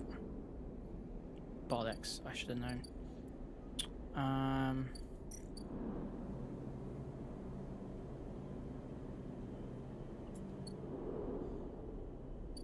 Where's thingy? Oh, there we go. Can we do that? Let's babysit.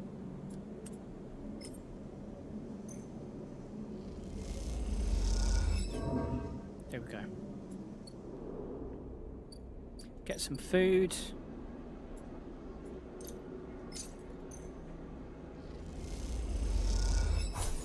Yes.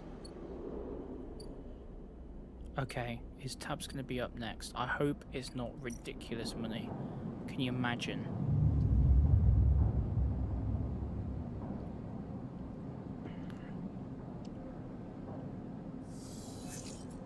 Fuck. Oh, is it going down because of this here? Is that why I'm not getting as much? Is that why? Oh wait, I've got another day before the tab.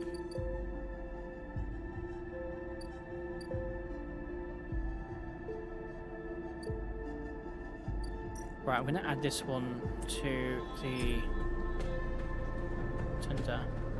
As you lose health, you lose dice. Okay, okay.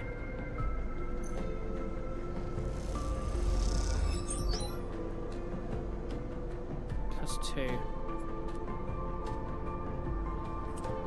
Okay, I'll get some stabilizer.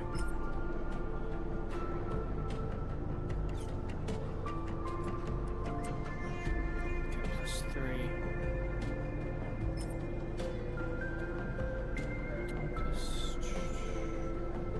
Let's do that.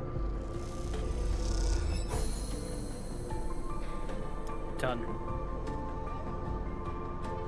Why is all the actions unavailable on both sides? Oh, does that mean... Okay, no, I've got something, that's why. Ah. By the way, ads are starting in a minute's time. Anyone who's new here, it's just to get rid of those annoying pre-roll ads. It's actually starting 20 seconds, to be honest with you. It's just to get rid of the pre-roll ads. I will literally probably get another drink in the middle of the ad break as well, so you won't miss too much. Just because there's a lot of chat in this game, and I need to keep drinking water or something. Right. Hey, you wanna earn a chit? Yes, I do. Yes, I do. And Cheetah stands beside a huge pile of tied together hull plates. She stretches out her back, her shoulders bulging beneath her flight suit. Make it 2. And Hita laughs. This goddamn station. She sighs and pinches the bridge of her nose. Alright, come on then. You cross the docking concourse and she begins to split the plating into 2 bundles. What is it with this place, she asks, as she angrily lashes the massive plates together. Everyone wants their cut. She straightens up to an imposing height, her armor plates creaking, and looks you up and down. Or is it just that you all think that I'm an easy mark? We all need to survive. And Hita softens. I get it, I do. She shakes her head, but if I could go just one cycle without some jumped up grifter trying to take me for an idiot, that would be nice. Ankita hoists 1 bundle of plating onto her shoulder. Come on then, enough chat, you've got to earn those chits.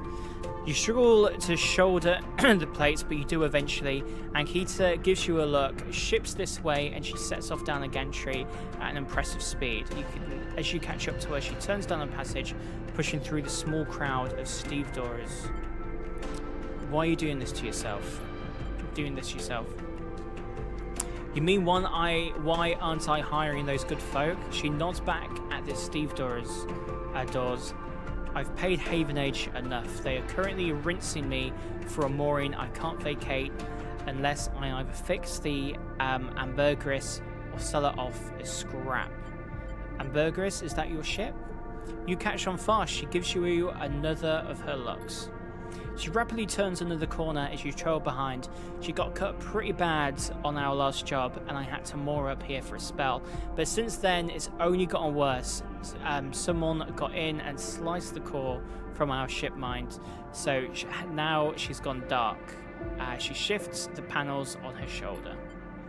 The upshot is that I'm short 1 ship mind, with a ton of repairs to do, and the rest of the crew signed off the moment they got wind that I'd been stranded, so yeah, it's been a time. Sorry to hear it. Yeah, I've seen worse, but I'm bleeding shit every cycle here. I need to get off and fast. Ankita swings the plates from her back, almost knocking you over in the process. This is me. She hauls the 2nd bundle off your shoulder. You're the first person I've met here who might actually be considered helpful. She pauses, chewing the bottom lip. Look, you want to help? Come see me. I need a hand putting Amber back together, and you don't seem like the type to try anything stupid. She passes the bundles of plates through the Ambergris outer lock and then turns back. Just don't go spreading all of this around. Ankita throws you a couple of chits. She gives you a party nod and ducks through the doorway. All right, let's get out of here. She calls back and the lock slams shut. How much did we get? How many chits? Just 2. Just a couple. So if we go there, then what do we get from doing that? Ship shape per cycle. Grounded. Danger. Risky. Okay. Overlook bar. Get a drink. Overlook isn't exactly a restaurant. Buy rations. Okay.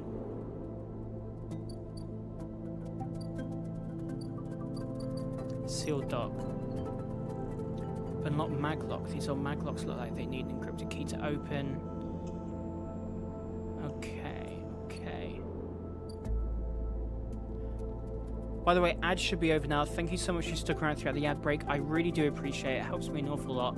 So thank you so much. This isn't moving up at all.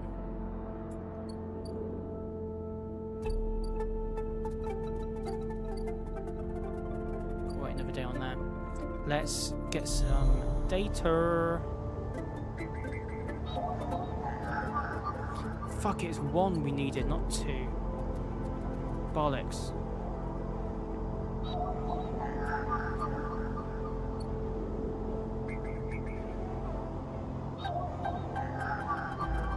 Oh wait, 2. Oh no, that's Havenage. And there's nothing that I can sell at the auto exchange. I should scrap components.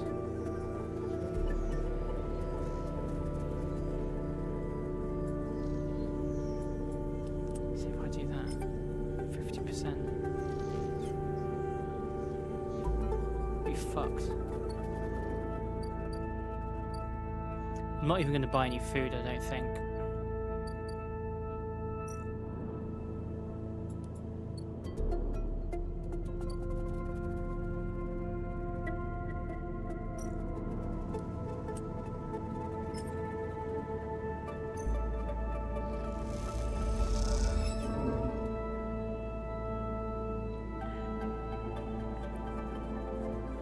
Did I get some energy up there?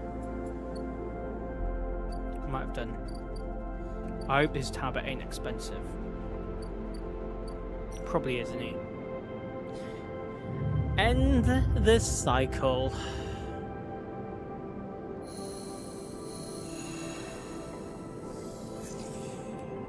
Okay. No wands. Okay, what's this tab?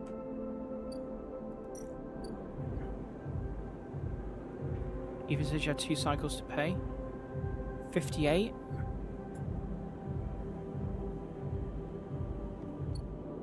Fuck. Okay.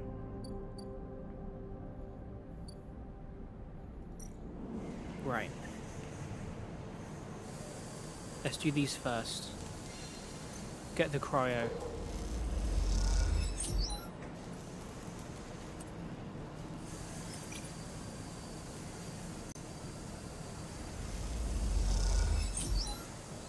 Cryo 2. Okay, leave.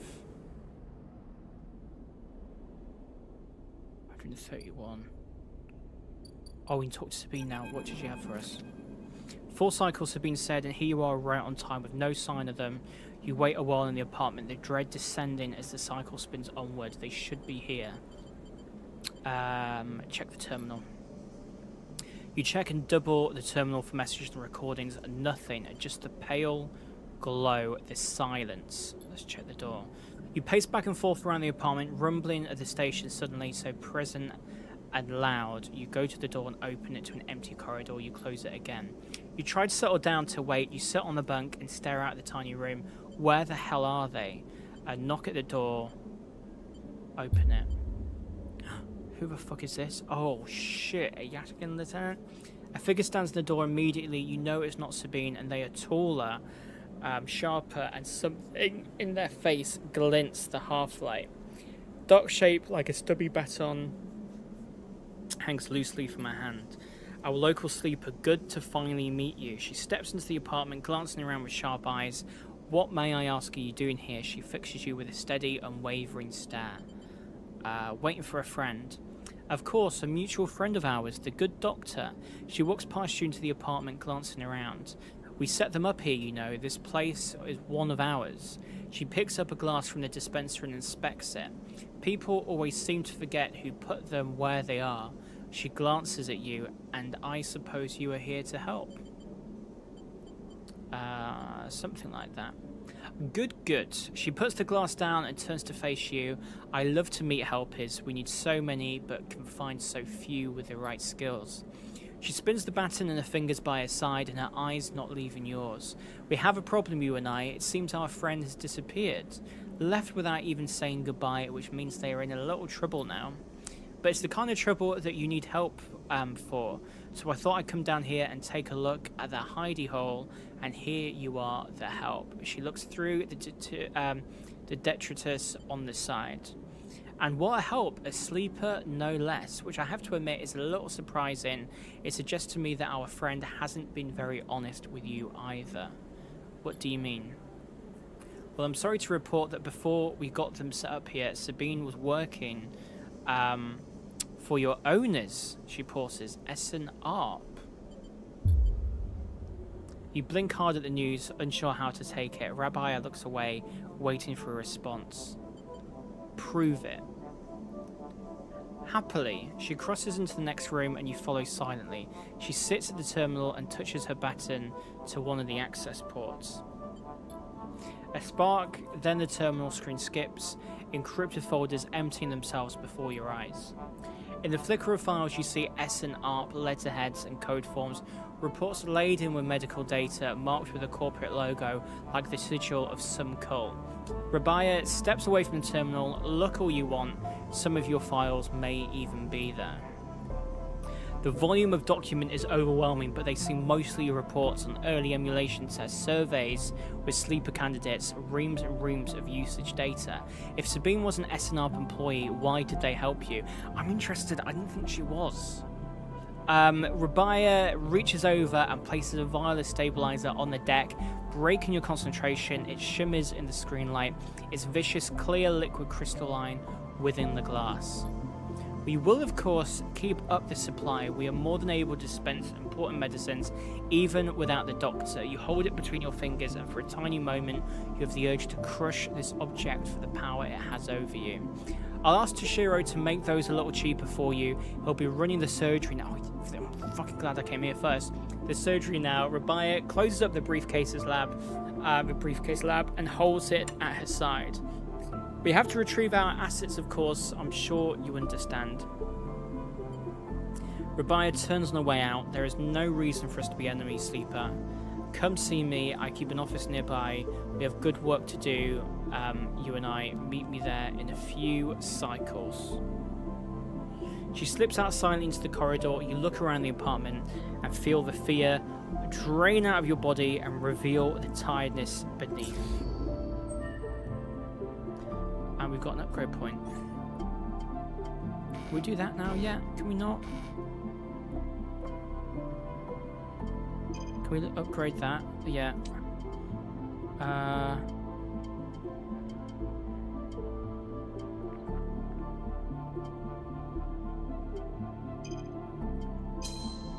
Yeah.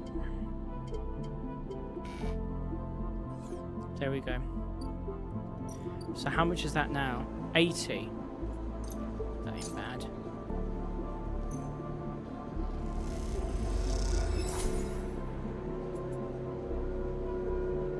Leave. Wait, I already had a stabilizer. What the fuck? Or do I just have two now? I don't know. Stock up, I say.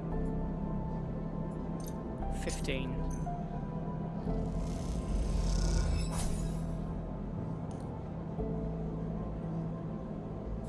Get one upgrade point per drive completed. Ah, I see what you mean. Okay, cool. Okay, I can take the stabilizer in the morning, I guess, because it's not... Like, I don't know where you put it, so...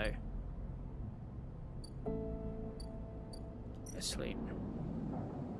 Oh, inject stabilizer. Maybe, can I do that in the morning? Or I can... Why don't I? May as well do it now. May as well do it now. There we go. End cycle.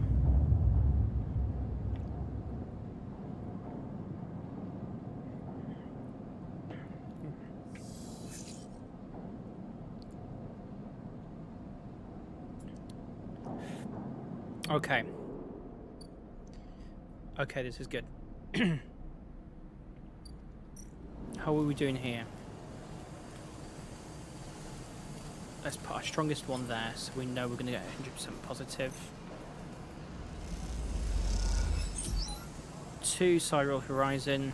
A fresh full set of dice always feel good. It does feel good. It does. I'm guessing with here, 25% chance of negative. I'm just going to like chip that away gradually, you know?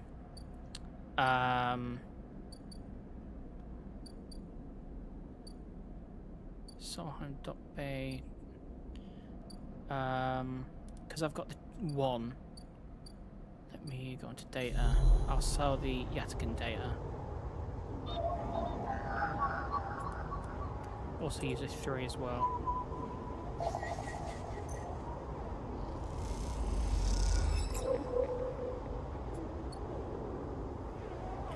I haven't done a keynote yet. No, I will do though. 1, but also a 3.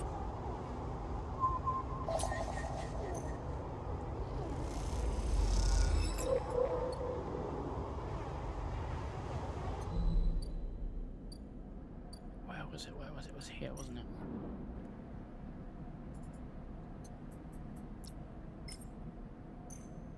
How much am I going to get? 10.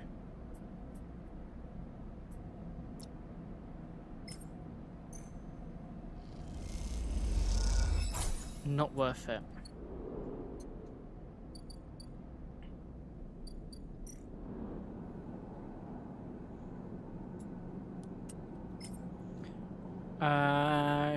Just plus grounded. Let's put that into that. Okay, we added one there. And then the final two.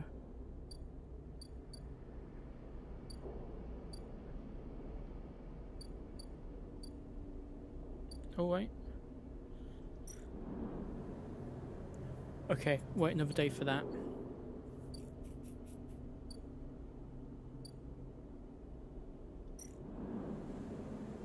Put that in their apartment. The negative gives you nothing though, it's just one. There we go.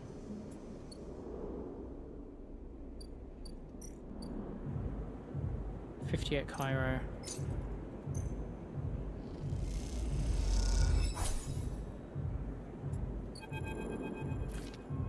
I can't believe you just did that. Ethan's mocking laughter comes from along the bar. You look over to see him leaning across in a pool of light, empty glasses and spilled drinks glinting around him. It's always dark in the compressor, but this cycle, the place is packed. A load of spaces mixed in with the locals. Usually they run. Ethan spins a glass on the bar, or they go spend their savings on some local heavy I have to put down. They don't pay. I'm done. Wrong, not even close. Ethan gets to his feet, the glass falls and smashes, but he doesn't seem to notice. You think that's it? One round of drinks and we're even, sleeper? Come on, his hand comes to rest on the butt of his handgun, dangling from a chest holster. What's wrong with you? Ethan laughs hard, and the people around him turn to see what's happening. You think this is on me? I think someone in your position might have a better idea of how this all works. I'm a freelancer, sleeper, just like you. We both signed a contract with Essen ARP, didn't we? The difference is that my word means something. He closes the gap, stumbling a little. What did you think? You could just run away from your contract, your debt? You could just steal that natty little body of yours and take it for a joyride, play human for a cycle or two. I'm nothing like you. That's what I'm saying. Ethan is addressing the bar now, having noticed the attention from the other patrons.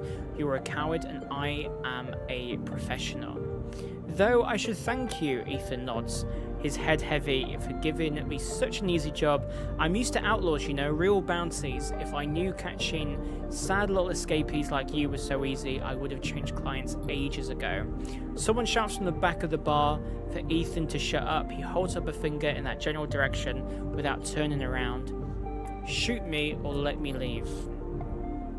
Oh, I see. Toughening up here. He gestures wildly at the crowd. Thumbs up or thumbs down, folks. Most turn back to their drinks, no longer interested in this tired show.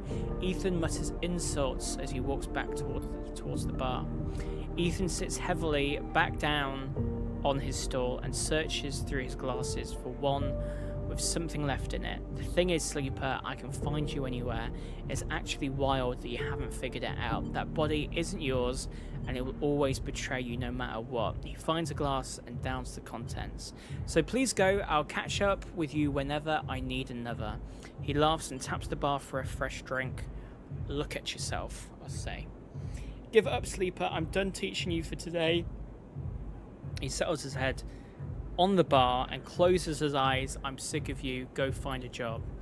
You turn on your heel and are out of the cloying dark and the sweat stench of compressor. You walk hard and fast down the walkway, anger driving your footfalls into the metal of the rim like hammers. Upgrade point. How do I get these? Do you know how you unlock these on this side? Do I need to wait? Maybe I need to wait.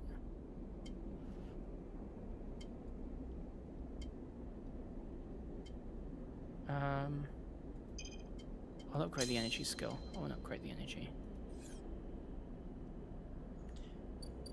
Got to save up to. That makes sense. 15 cryo. I'm nearly out of money. Money. And then 3 for the final +2. Oh, okay. Thank you.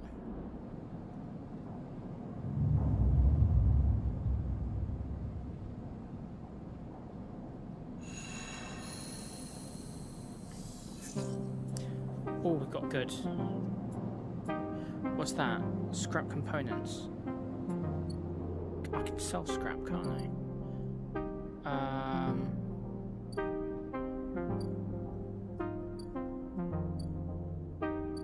Nothing there yet.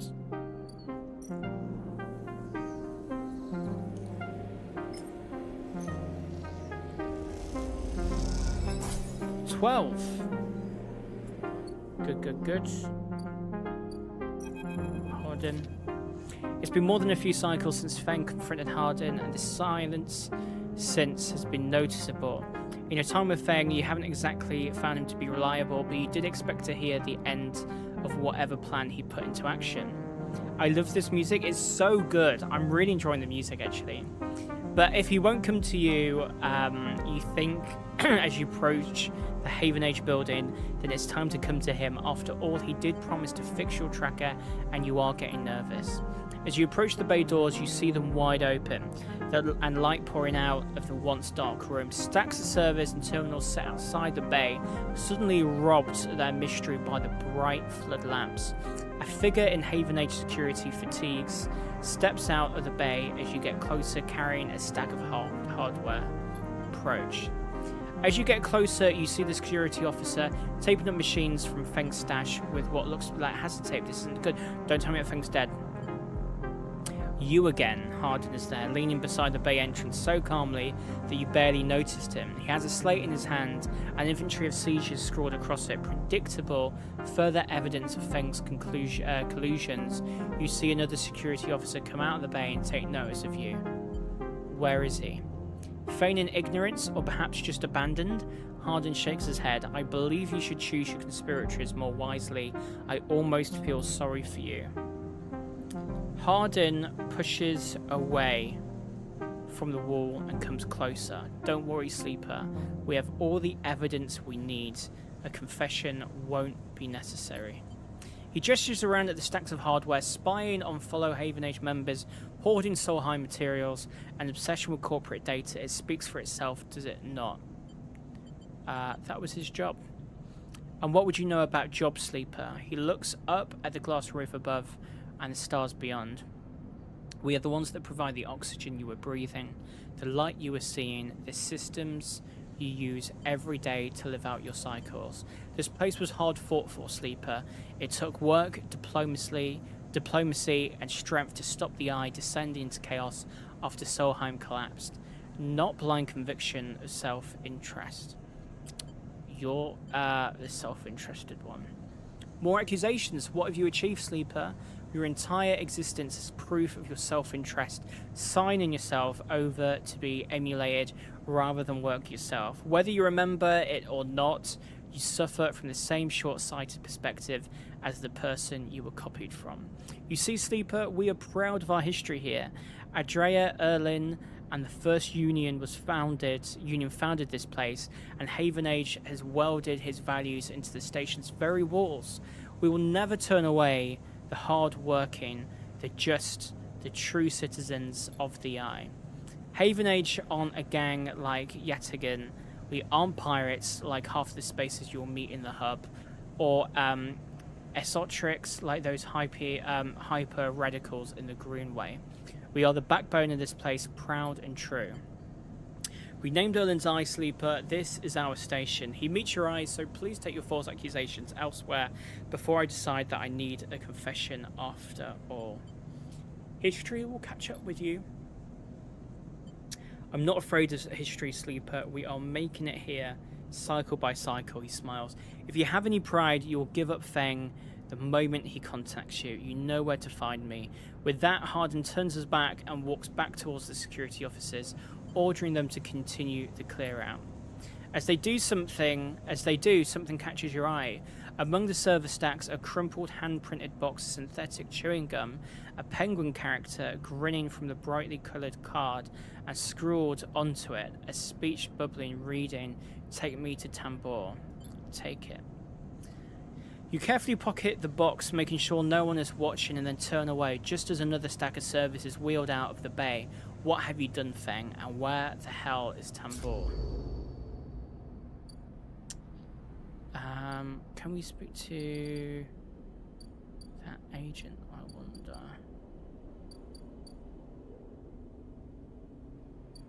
Yes, Rabbi. As you approach the address Rabbi gave you, a heavy hand falls on your shoulder. What's your business here? The enforcer grips your shoulder, giving a hint of the strength her implants give her. As you turn, you see the same subsidiary eyes as Rabia and Toshiro glinting like mirrors on her cheeks. Jaya, please, the sleeper is here by my invitation. At Rabia's command, the hand immediately loosens and an apologetic look replaces the scowl on Jaya's face. Of course, Rabia, I'm sorry. Rabia waves her away. Don't you worry, I appreciate your protective instincts. She smiles at the enforcer. How about you head to the tambour? That's where you need to go. They have a delivery come in and they'll need some help with the lifting. Jael nods and walks away. So sleepy you came, I'm glad. It didn't feel like an offer. I'm sorry for that, she smiles, a tight smile. You have to understand, finding you there in Sabine's unit, I wasn't sure where we stood. There are more than a few people on the station who would rather I was dead. I had to be sure that you aren't one of them. I wish you no harm.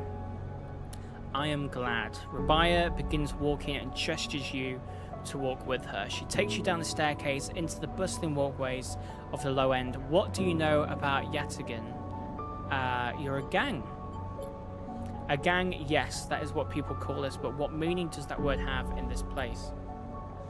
People with carts push past, moving crates of supplies around the thin, winding passages.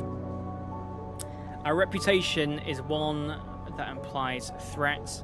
Is that fair to say? We are framed as aggressors, parasites, criminals. She gestures around at the people in the passageway, but when was the last time you saw a lawmaker on the eye, a policeman who makes the laws here? No one. This is true, the eye is lawless, so it's up to us to make it work for us, but I don't imagine you think that this is a good thing. If you spent your time in the low end, maybe your opinion of us would be different. This is our place, our people. The low end was empty in Erlin's time. They didn't need to house thousands, and keeping the yards and the rotunda safe was work enough. No, the low end was reclaimed later when refugees started arriving. Rabia meets your eye. The collapse didn't just happen here on this station. When Solheim collapsed, the entire system felt it. Colonies were abandoned, the moons of Ember and Cinder suddenly gained independence overnight. Some took advantage, some tried to hold it together, and some fled. The Eye became a refuge, and Erlin, to his credit, extended an open hand to everyone, but many with his organization disagreed, and those new arrivals weren't as simple to Coral as they had hoped. Rabia leads you through a small market hall, busy with small stalls and traders. Erlin's union was made of workers, administrators, people who were malleable and already organized into hierarchies and networks. The refugees came from different factions and families, were scared, injured, desperate. Conflict was inevitable. Yatagan is a child of that conflict, a child born out of the need for us to stand up and claim our future, to prove security, strength. People call us a gang, but we are a community. I take my position as lieutenant seriously, and from my birth, I have worked to earn it. Rabia catches herself before she raises her voice any further, and you both walk in silence for a while among the smiles and textures of the low end. You start to wonder if this place could be a home for you too. Where do I come into this? Rabia smiles to herself and thinks for a moment before she responds. I believe that you understand the importance of a refuge, so I also believe that you wish to keep this place safe. She exhales quietly. For this reason, I would like you to trust me. I do not know what Sabine told you about us, but I imagine it was not good. I'll be honest with you, Sleeper. I was never comfortable with having Sabine as part of Yatagan, an ex-corporate employee. It goes against our nature. But their deal was with Yannick. I kept my distance, made sure Sabine had their surgery, kept it supplied, and that was all. But I cannot allow people to go back on the promises that they have made to us. Yatagan has not lasted this long because it is a charity. We offer and ask for support. Any betrayal will be treated as an attack. They were trapped and desperate. Many on the IR, Sleeper. I'm sorry, but we must ask that our debts are paid in full. Sabine found something. Please, I don't want to hear their accusations. They only wanted to escape their debt. They would have said anything, but where are they now to stand behind the claims? I'll find them. As will we. You realize that Rabia has led you in a loop, and together you both come back up a staircase to the walkway where you met. You are free to go, Sleeper. I have said what I wish to say. She looks at it through the window of the walkway. I would protect this place with my life, as it has protected me. I want to make that clear. She turns back, however. If you too wish to come under its protection, I can help you. Return here if you wish, and there will be tasks for you to complete. You'll be able to see yet again to see the low end with your own eyes, not as others frame us. As for Sabine, she pauses to consider her words. I will not ask you to betray them, but if they contact you again, consider their motivations carefully. With that, Rabia leaves, slipping back into her office while you stare out at the countless units, each a home, each with a story that make up the low end. Okay, we've got a new drive. Do we get any money? Don't get any money. We need money.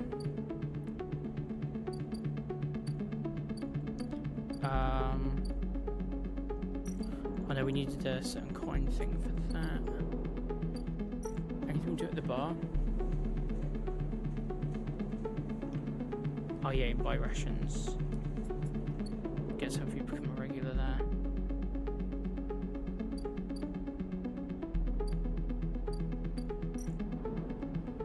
Really nothing there.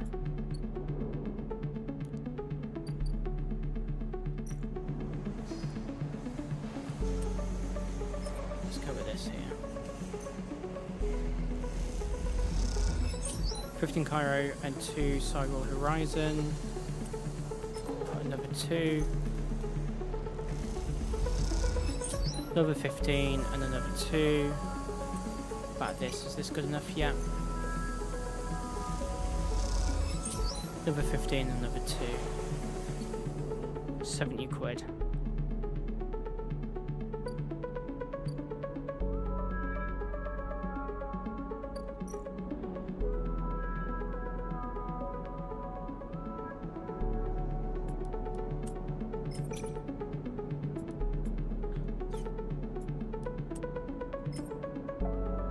Let's give this a go. 2. If we buy rations, how much does that give us? Okay. 2 lots of energy. Let's go look after Mina.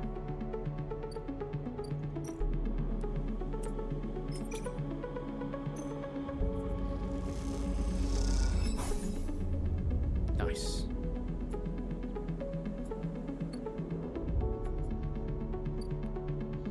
Okay, let's end the day. Whew.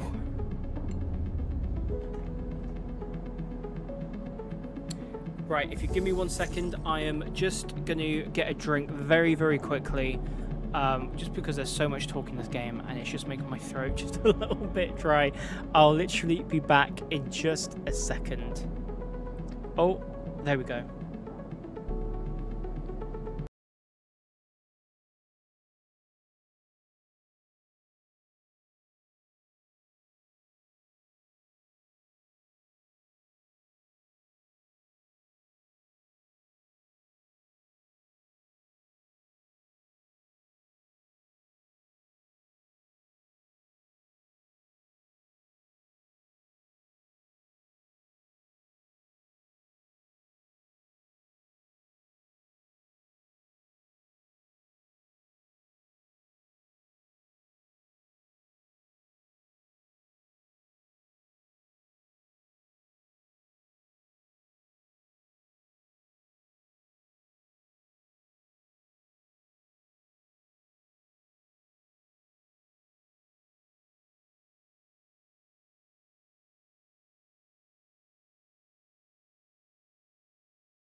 I am back. Okay. Right, how are we doing?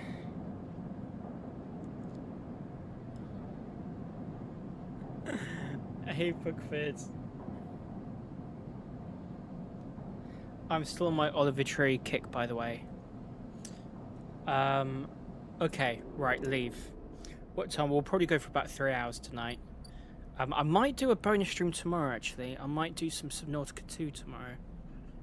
Maybe. If I do a bonus stream, I'll go live late about 10 o'clock for a couple of hours. Or maybe I'll do Battlefield 6. I'm really into Battlefield 6 at the moment, and they've got a big update tomorrow.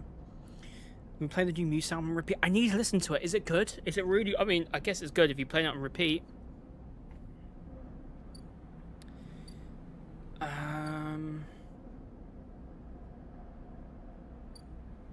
Absolutely love it. Oh, I'll have to listen to it.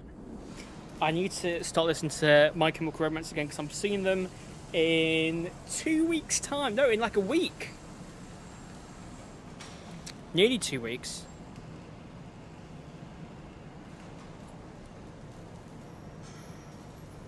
Stick that there. 100% positive. 15 Cairo.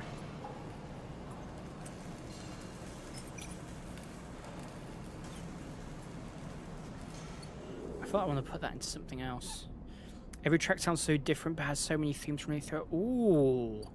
That sounds like my kind of thing. That sounds good.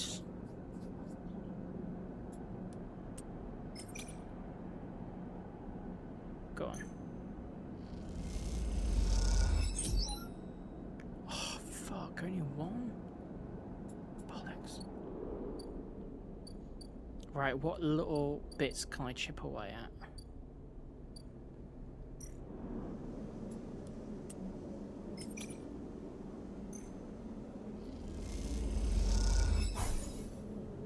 One progress per cycle. Oh, for the drone? Wait, what's the drone? This?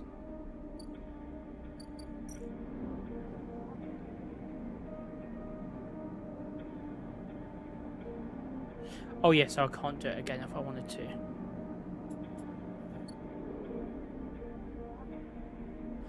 Okay, that one.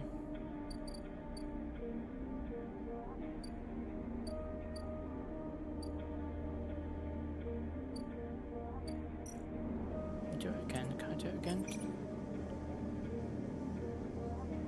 Oh, so now add one per side. Oh, okay, okay. I think I get it. Right, we've done it. She's asleep, whispers Lem, creeping back out of the unit's tiny bedroom, sliding the door shut as he does. You are perched at a thin bar in the main room, the slate in front of you still glowing with Mina, and your drawings from a cycle spent together. There's a ring, the only world Mina has known, with stick figures standing along its edge. The tall one is you. Drink? Asks Lem, producing a worn-looking bottle of Girol under the bar, its contents glowing amber in fluorescent light. Sure. Lem nods and glugs a few fingers into a couple of metal tumblers, then sits down with you at the bar. Cheers. He offers you clink the metal containers together. You know, we actually have something to celebrate this time around. Lem gives you a sideways look. I made the assembly team on the side reel. He grins broadly. Clearly, he's been desperate to tell you all cycle. Amazing. Lem holds up his drink. Couldn't have done it without you. Keep an eye on little meanie back here. Lem shifts a little on his stool. He looks uncomfortable. How's our girl doing, Sleeper? I haven't seen much of her these past cycles. She misses her father. Lem looks away. Yeah. He says to no one in particular. The silence stretches out as Lem takes a drink, his eyes fixed on the bedroom door. She's great. He nods. I can't take all the credit for Mina. She isn't actually mine. He gazes into the middle distance. I pulled her off a refugee shuttle out by one of Ember's moons. The colony was falling apart for decades after Solheim collapsed, surviving on next to nothing. Eventually, some of the residents tried to make up for the eye on these decrepit old shuttles. He sloshes the drink around in his tumbler. They had no idea what they were doing. The one mina was decompressed halfway here. Everyone's spaced. The only reason she made it was someone sealed her in a weapon locker. She was ice cold when I reached her purple lips. He shivers. Once I picked her up, I wouldn't let go. The medics treated her with me still clinging on to her. He takes a drink, still not sure why. He's so cute. These guys are so cute. He reaches over and refills his cup. We weren't exactly anybody's heroes, you know. You understand, we were private military, hired in by Conway to protect their claims in the collapse. But once I got Bina, that was it. I quit, got us dumped here. You saved her. I'm going to sound like an idiot now, but he sighs, she saved me. That's the truth of it. He looks around the decaying unit, its stained plastic plating and flickering lights. Me, I brought her to this. She was tiny, too small to know what she'd lost, but I can't stop thinking about it. He rubs his eyes, dark with tiredness. What if our number doesn't come up in the draw sleeper? What then? The sidereal will sail off without a thought, leaving us here. What kind of life is that for her? You'll make it. Sorry, I know you don't have it any better. He looks at his cup and pushes it away down the bar. This is a celebration, right? Both of us on the team now. Both of us in with a chance. Together. That's right, we hold on together. Imagine all three of us riding the sidereal horizon out of here to a new world. He looks into his glass for a moment. I think I drank this too fast, he laughs. Lem stands and starts to clear the glasses into the auto wash. I need some sleep, friend. Me too. Alright then, he catches your shoulder as you try to leave. Thank you, sleeper, I mean it. From both of us, he pats your shoulder and you slip out into the dark of the walkway with thoughts of little Mina in your mind. And we've got an upgrade point. I'm going to save it though so we can use one of these.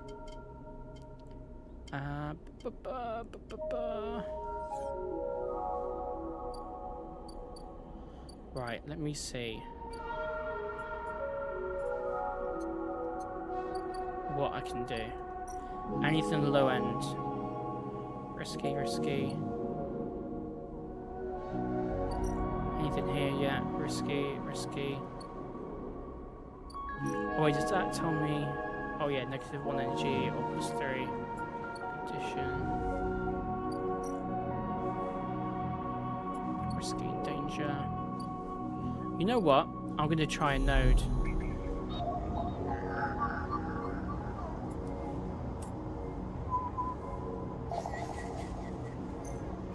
What have we got here? Encrypted key! I need one of those. Sealed dock. Open up. Now I just need to get another one. And then I am in. Then I'm in.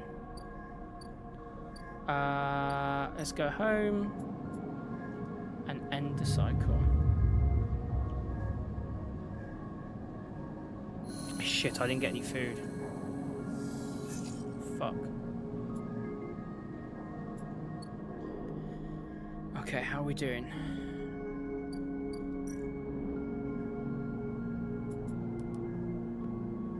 Don't really need money at the moment, so let me add that. Oh no, I can't do that, can I?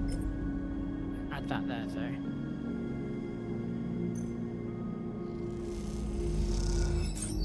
Two ship shape. And that was repeatable.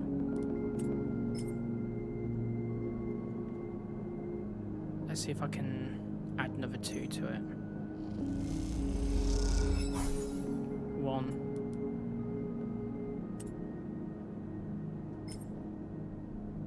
Try again. Ah, shit. I got 1 ungrounded though. Got scrap components.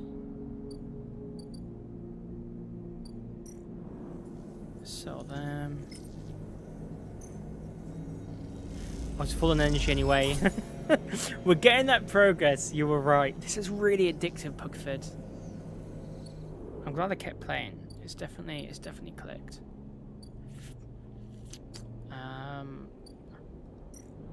Has he got a tab yet?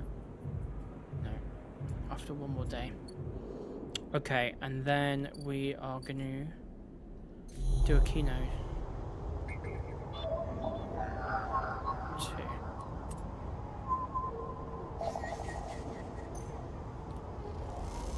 What we got?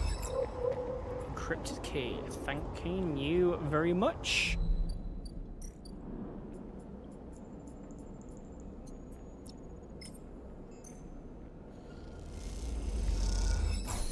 I definitely do need food now. Okay, we're through. We're through. Mysterious machine. As you slip inside the seal, slip inside the eye of your mind. Sorry, Oasis got in.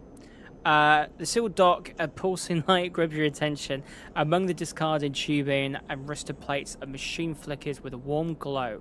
Approach the machine. Is this a good bit? I'm seeing you drum roll. See you drum roll. As you get closer, you recognize the machine's blocky shape. Settled into an alcove in the side of the dock, a kind of upright cabinet. It's covered in faded logos and messages from which you assume it was once an industrial vendor, intended to dispense and manufacture ship fittings and other mechanical parts necessary for regular running of freight and resource extraction vessels. The manufacturer is listed as Neo Vend, and you remember an advert from long ago squeezed among all the off-world recruitment drives that assaulted every planet-born citizen, which cheerfully sang that name over and over. You wipe a layer of dust from the cracked screen, thinking of those contractors, squeezed by their own corporate employees to pay for every bit of minor maintenance on their rented ships. Enter your registration chips, a pre-recorded message, catching you off guard. Let's just press some keys. You reach for the keypad and something begins whirring. At first it sounds like servo motors starting up, but it quickly becomes a whisper, a whining, and then a multi-tonal voice that emanates from Neovend. Entity, they hiss, speak with me. Who's there? There is a squeal, almost like some strange mechanical swallowing or intake of breath. Before the machine speaks again, I have need of you, you have need of me. That squeal comes again, and you see that it's the 3D printing apparatus in the upper part of the machine resets into place, so that each time the servos can be orchestrated to produce the whirring, whining voice. You are in danger. Danger? The machine creaks. You are marked for deletion entity. Hunters track you. The screech rattles through the empty dock. You remember the strange head, this figure, the threads closing in? Hunter. The Hunter protocol, they taste your signature. The sudden whine sets your teeth on edge. You have seen them. This is the gift of an emulated mind. You close your eyes and the skeleton at the station starts to thrum. Emulated minds are adaptable, move when neurons cannot. The mechanism resets, but emulation makes you target. How? Hunter searches for illegal entities, Neovend screeches.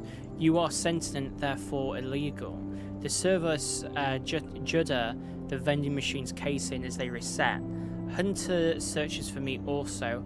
Hide in this machine, you look at the ruined vending machine, an unusual hiding place for sure. Encounter Hunter, but need entity outside machine. The light flickers, need you. A screen attached to the vending machine with a swiveling arm comes to life. It displays a flickering map of the station, ghostly threaded.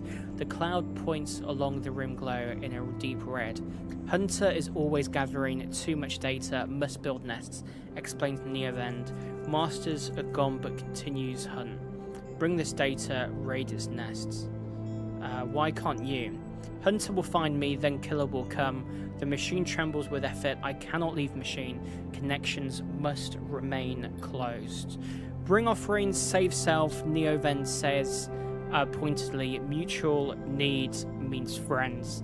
They conclude, tired of conversation. The whirring amplifies and then suddenly drops as mechanisms within the machine click back into place. The glow fades and you are left stood in the dark of the sealed dock, that whirring voice ringing in your ears.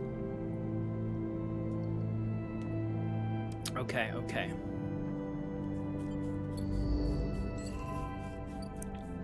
New drive, new drive.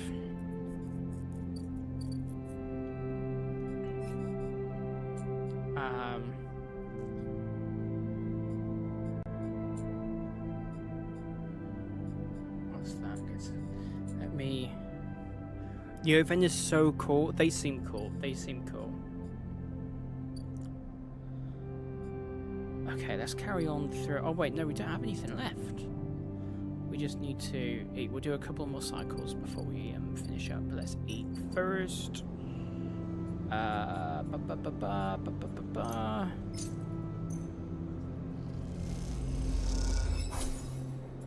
And leave.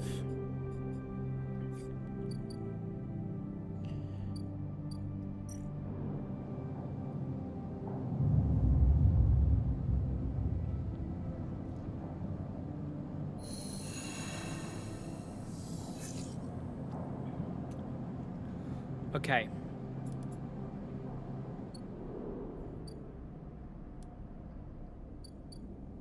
Oh, we can talk to her.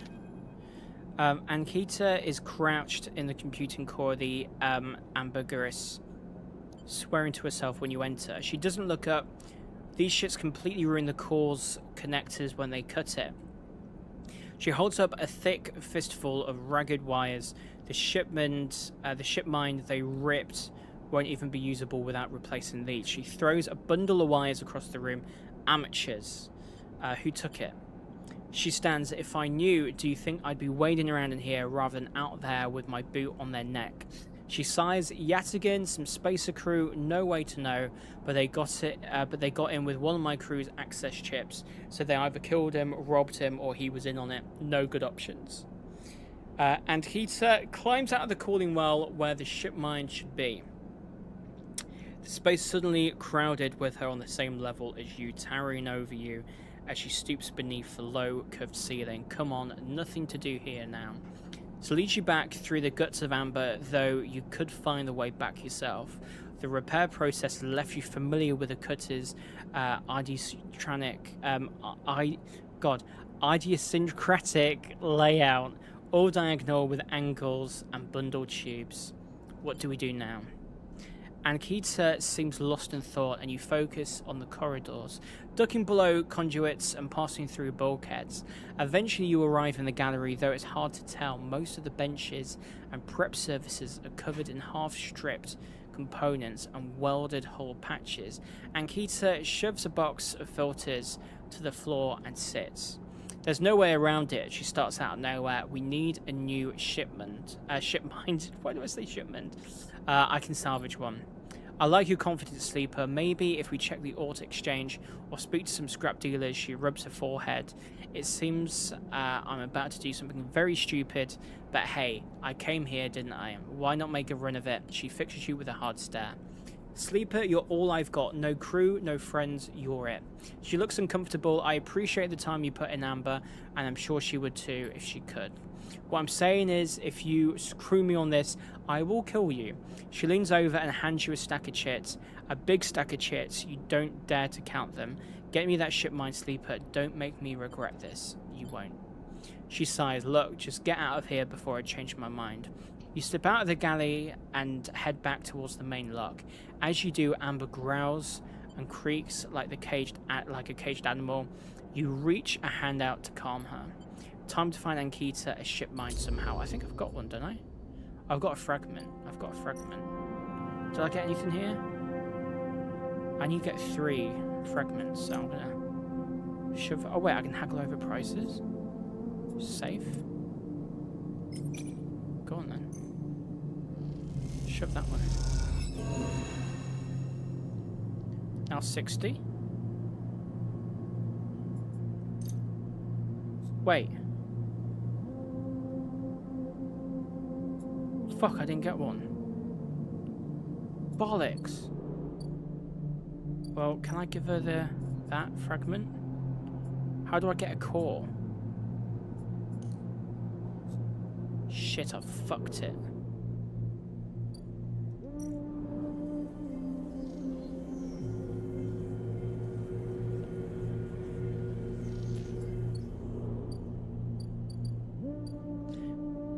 Oh, what does Ethan want?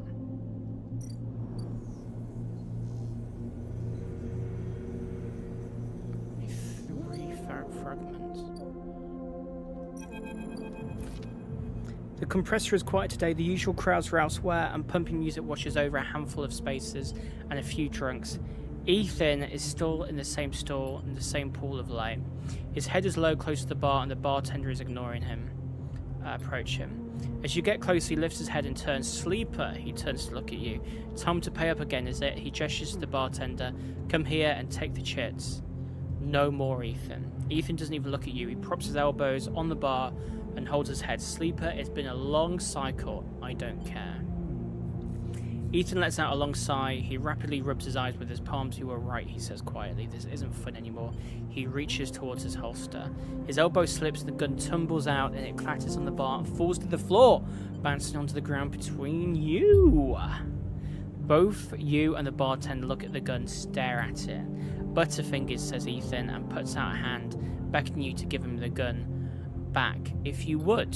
The bartender looks at you warily. You crouch down, pick up the gun, point the gun at Ethan. Fuck him. Ethan turns his head in your direction a little. A sharp, pale eyes looking towards yours. The bartender backs away. Oh, he turns onto the stool. Oh, Sleeper. He stands. This is more like it. Pull the trigger. You don't wait, you pull the trigger. The gun clicks. By now, the attention in the bar is on you and Ethan, who looks at his gun with a bemused expression. The bartender raises an open hand, and in it are 10 shiny bullets. Fuck.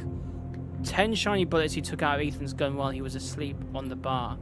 Ethan smiles at the bartender. Oh well, he says, and grabs the gun, slamming it back into your face in a single move. Ouch. You stagger back and drop to a knee. Somewhere nearby, the gun clatters onto a surface that hits a glancing blow, but it makes your vision swim. Through the blur, you see Ethan wrestle a small thin slate from his belt and hold it up. Enough of this, I'm logging this job and calling it in. Ethan taps the slate, no more paying. Your head aches. Ethan taps through the screen impatiently. He swears and taps again. He starts shouting a dull echo to your ringing ears. He starts screaming at the slate and throws it across the bar. He crouches down, grabs you by the chin, his face close, his breath heavy with drink. Espinarp just screwed me, he grins manically. They cancel the contract. He stands up. They cancel the contract, he shouts at the ceiling of the compressor. You stand up, struggling to your feet, the sting of the hit fading. Ethan is rubbing his temples, his pale face. You hear a clicking sound like coins being counted, like bullets being loaded into a magazine. When you shake off the last of the blow of the bartender, the bartender has Ethan's pistol trained on Ethan's head. Ethan stumbles back towards the middle of the room, all eyes trained on him. I'll kill all of you, he screams. He stumbles into the wall, spinning away towards the door. I'll be back for that, he shouts at the bartender, and lunges out of the compressor. You steady yourself on the bar and catch your breath. The rumble of conversation returns. The bartender goes to say something, but then thinks better of it and begins to clean the bar. After a while, you wander out into the light of the bright market, looking for Ethan around every corner. By the way, ads are starting in around about 40 seconds time-ish. If anyone's new around here, I only do one ad break per hour. Just get rid of those annoying pre-roll ads. This will also be the final ad break of the stream as well.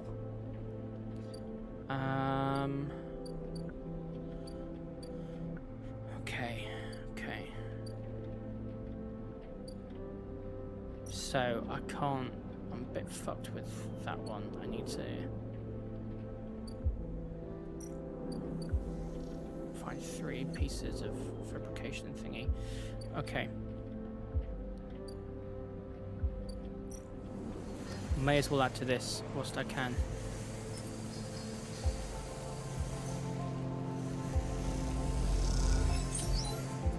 Nice.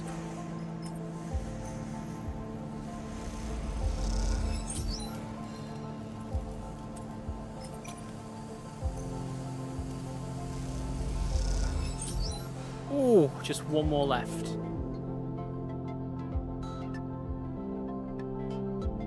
I'm so glad that Ethan's out of the way for now. No more paying his tab. Let's end that cycle.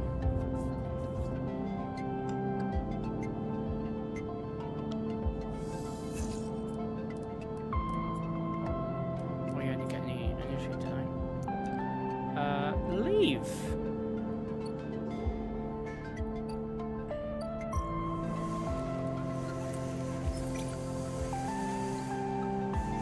We needed one more, so let's do this.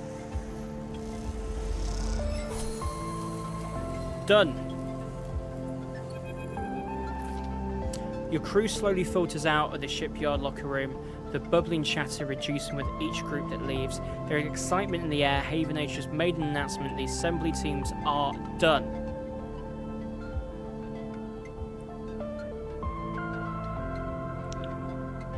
Sat on the locker room bench, you can feel the sidereal out there.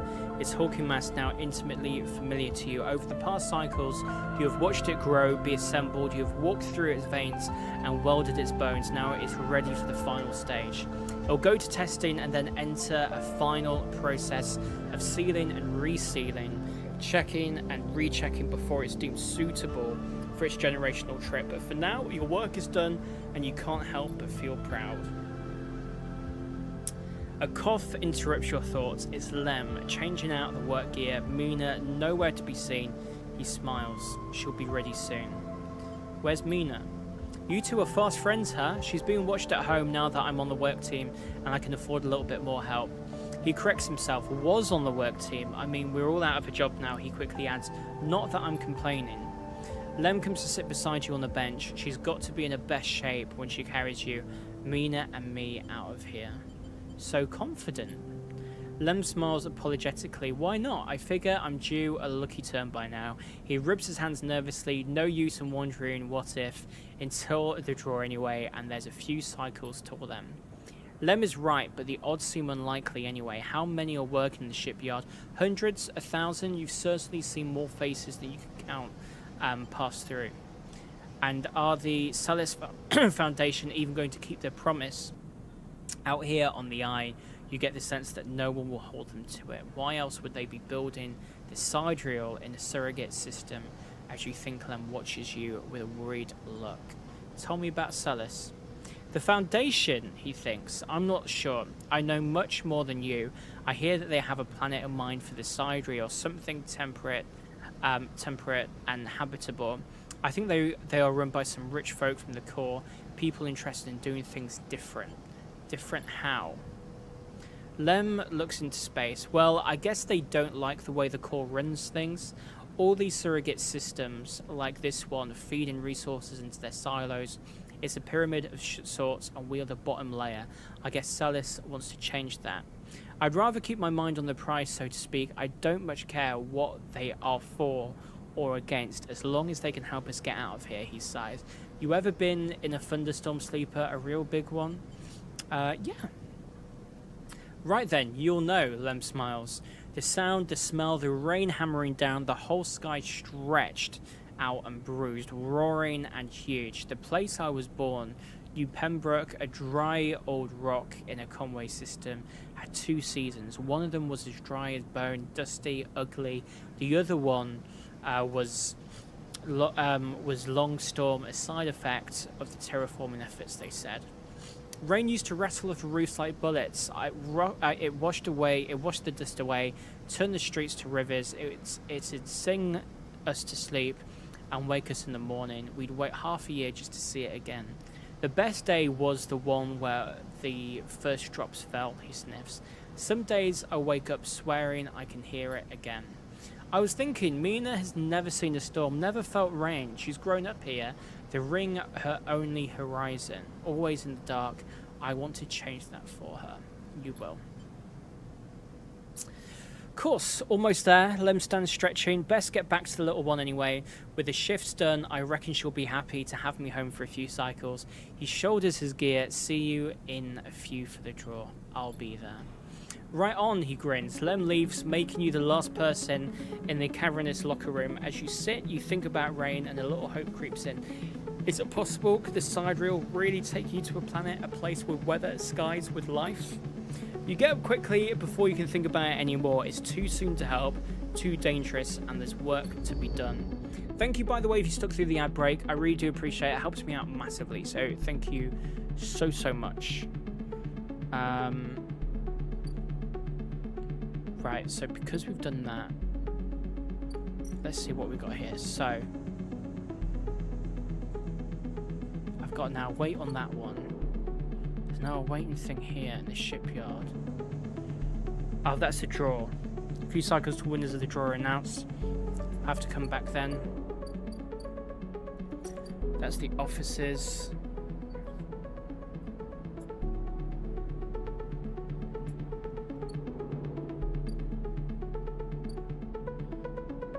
It's home. Waiting for it, obviously just... Oh wait, no, still not available. Fuck.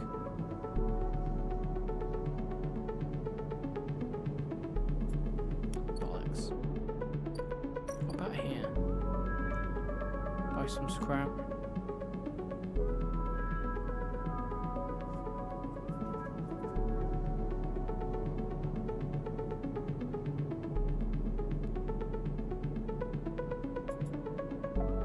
Don't really need money right now. Obviously I need to do that to fix the ship. What about the bar? We become a regular. What do we get? We've got so much money we may as well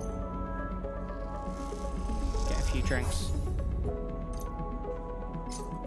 And it gets our energy up. Nice.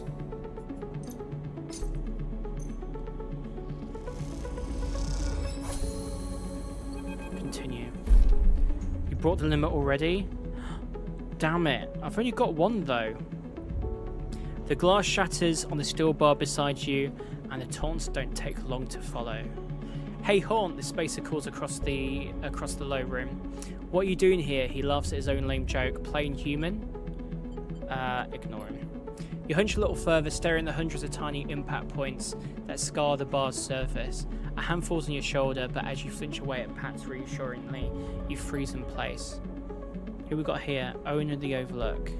Tala. Out, the voice comes from behind you. Spat out like a shot, you turn to see bright eyes, dark hair, a stare that could breach the wall and vent you all into a hard vacuum.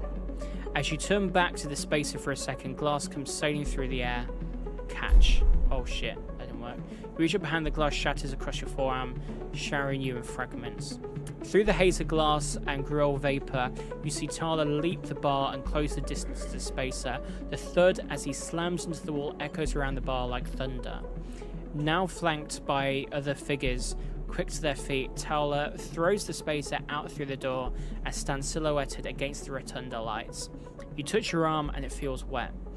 Someone helps you to your feet, back onto your stall. Broken glass rattles as it's cleared, and a fresh measure of Garol is glugged out in front of you. That same hand, warm, heavy, falls on your shoulder once more. He isn't coming back. We don't tolerate that kind of shit here. Tala flops onto the stool beside you. Let's get a look at you.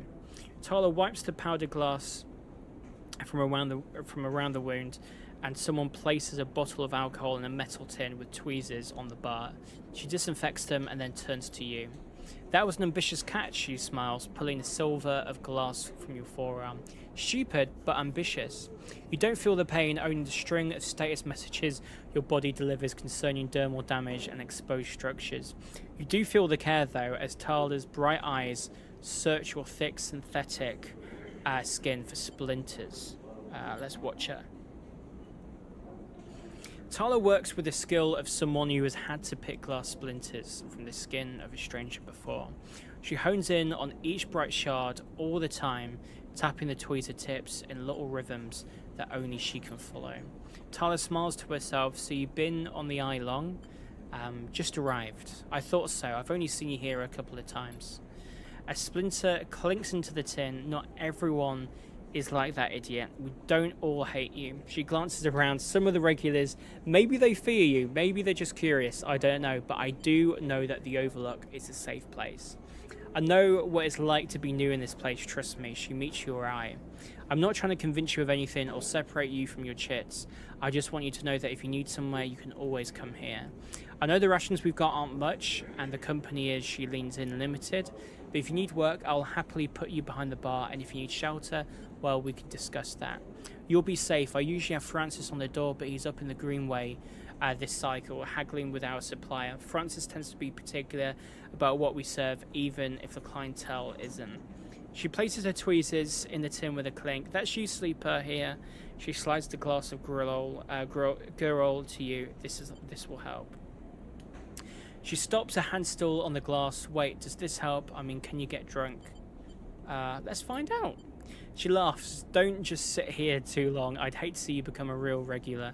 She walks back around the bar, gathering the glasses as she does, and before long retelling how she threw that spacer out to a new group that just wandered in, complete with dramatic actions. She gestures in your direction and you instinctively look away, back to the worn surface on the bar. You take a sip of the Gurol. The earthy fungal tones fill your senses, almost blocking out sight and sound, like diving headfirst into a bog. You may not be able to get drunk, but this connection, something grown, something fermented, something old, feels good. Okay. I can do bar shifts and stuff here.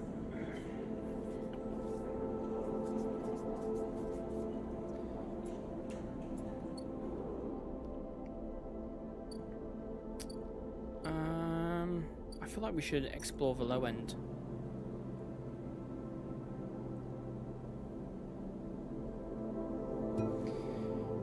Let's put this one into here. Unlock 2 and 3 Cairo. Let's do this. No, we don't get a negative. Okay. Another one filled in there. That's all risky, that one, isn't it?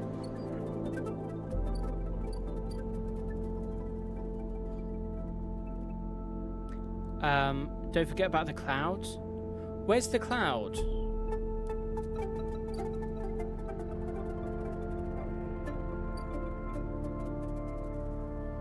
Where's the cloud? Where's the cloud?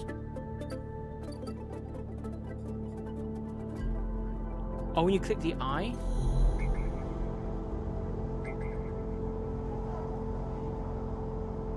Oh, this thing here? Oh, no. Where?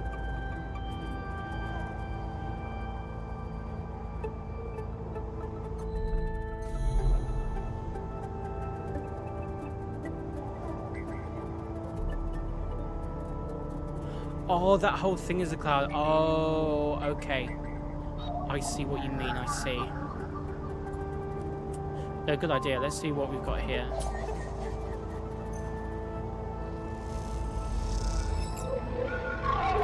Cryptid key. No, that's a good idea to dump. Oh shit, Hunter's here. Entity submit. Hunter's strange head bobs your vision. Your ally in a sealed dock cannot save you. In that globed head, you see whirling strings of data, so many spinning there that they threaten to tear through the skin and whip out the void around. What happened to this creature? The threads squeeze and you lose any sympathy you might have had. You must escape. You lash out once more, pushing Hunter back, severing threads that regrow fast as they're broken. As you slip away, you realise you have to find a way to deal with Hunter once and for all, and that this is getting too dangerous. Okay, let's wrap up the day. Full energy. End that cycle. Okay, let me check what time are we on.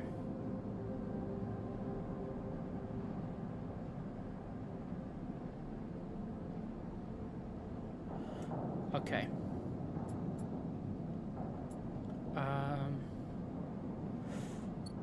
I need to wrap up, but I want to play more.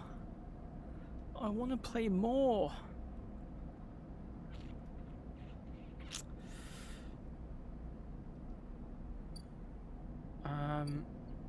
You know what?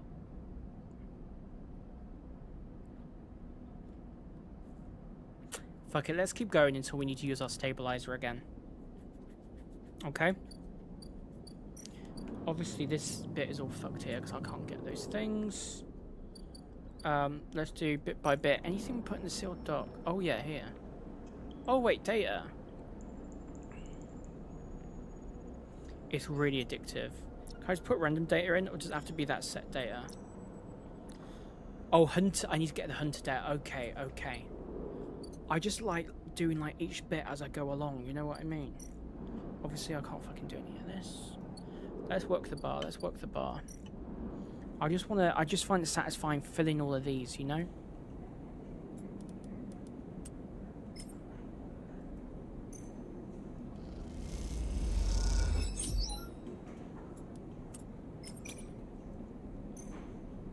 Work, work, work, work, work. Red one's in the cloud, other hunter nodes. Cool. Cool, cool, cool. We've only got one left, so we may as well go to the clouds.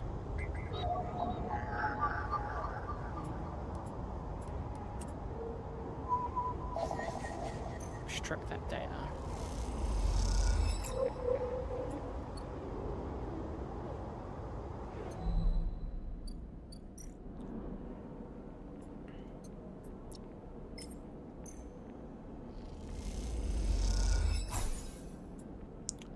Okay, let's leave. Actually, you know what? Do I need to get food? It doesn't really make a difference, does it? Because I'm not going to fill those anyway.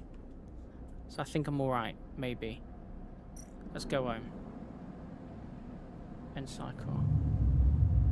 We're going to actually be finishing the stream very soon. I just realised we're only got 2 left. And then I'm going to... Yeah. I'm going to have everything fully kind of ready for when we play this game next.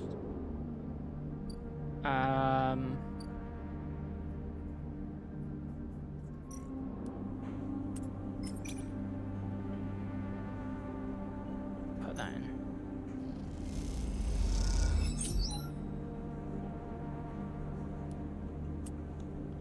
Shove that in again. See if we get 2. Yeah, we've got 2.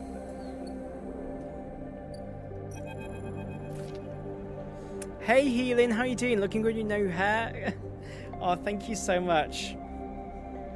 Thank you so much. The heat wave is here in Smooth. Oh my god, you've got the heat wave as well. It's so weird because it's just died down here. We've had like the hottest weather I think like we've ever had in the history of since like ever. In June, but it looks like it's coming back like next week. But oh, I'm sorry that you're struggling with it as well. It has been rough. That's why I hardly streamed last week. It was bad. It was bad.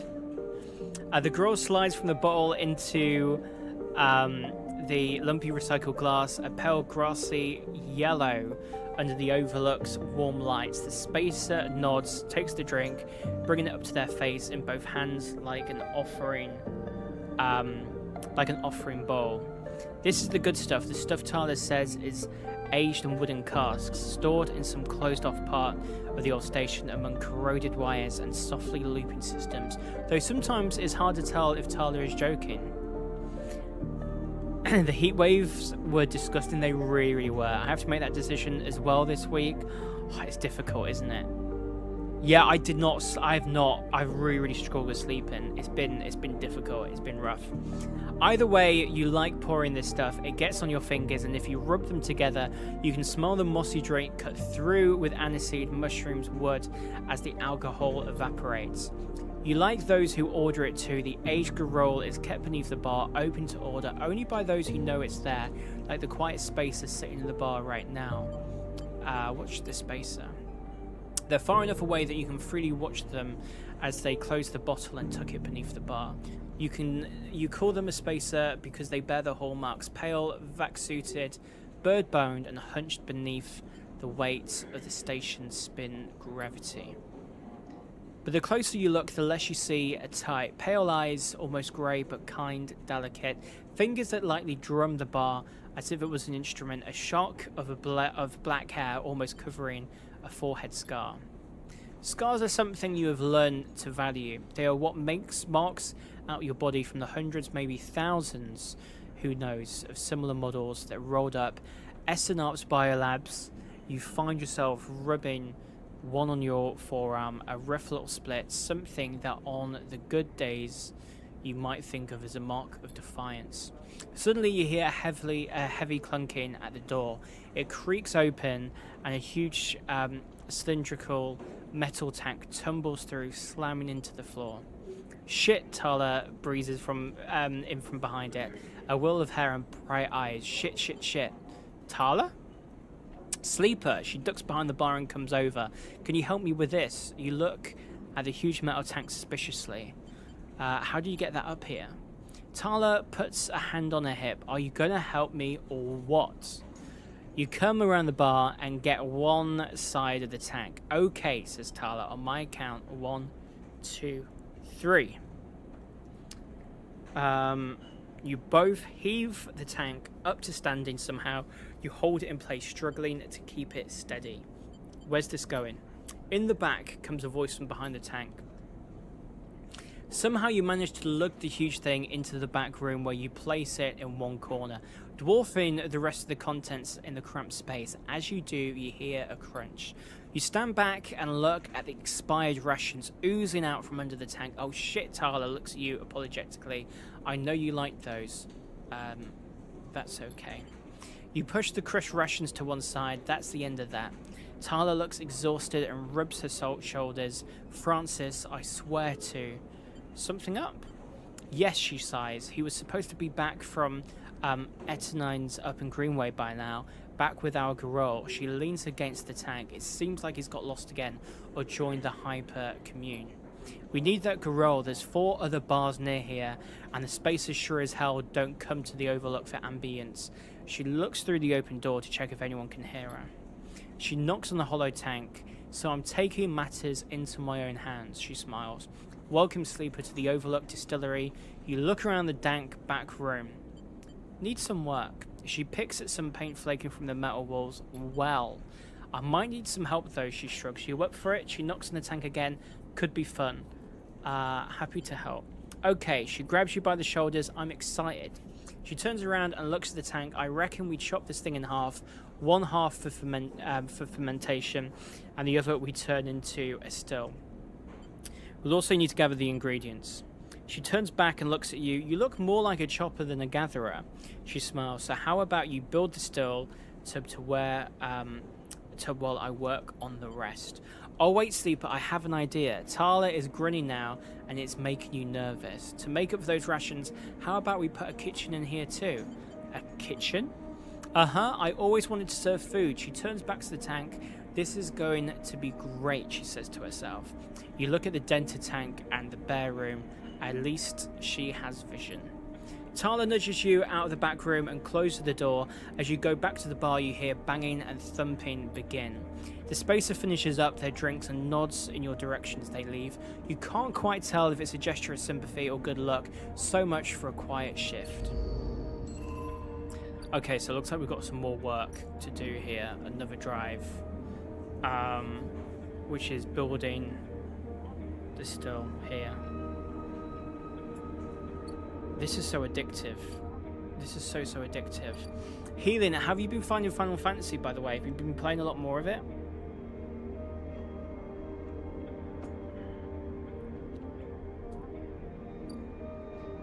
Right, we need to get some food. Oh, hang on, that's a new place.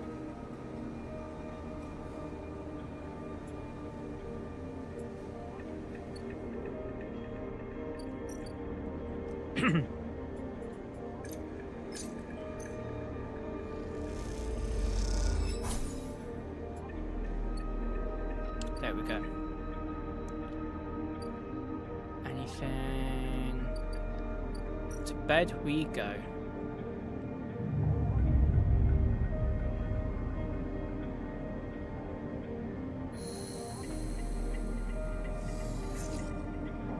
Okay.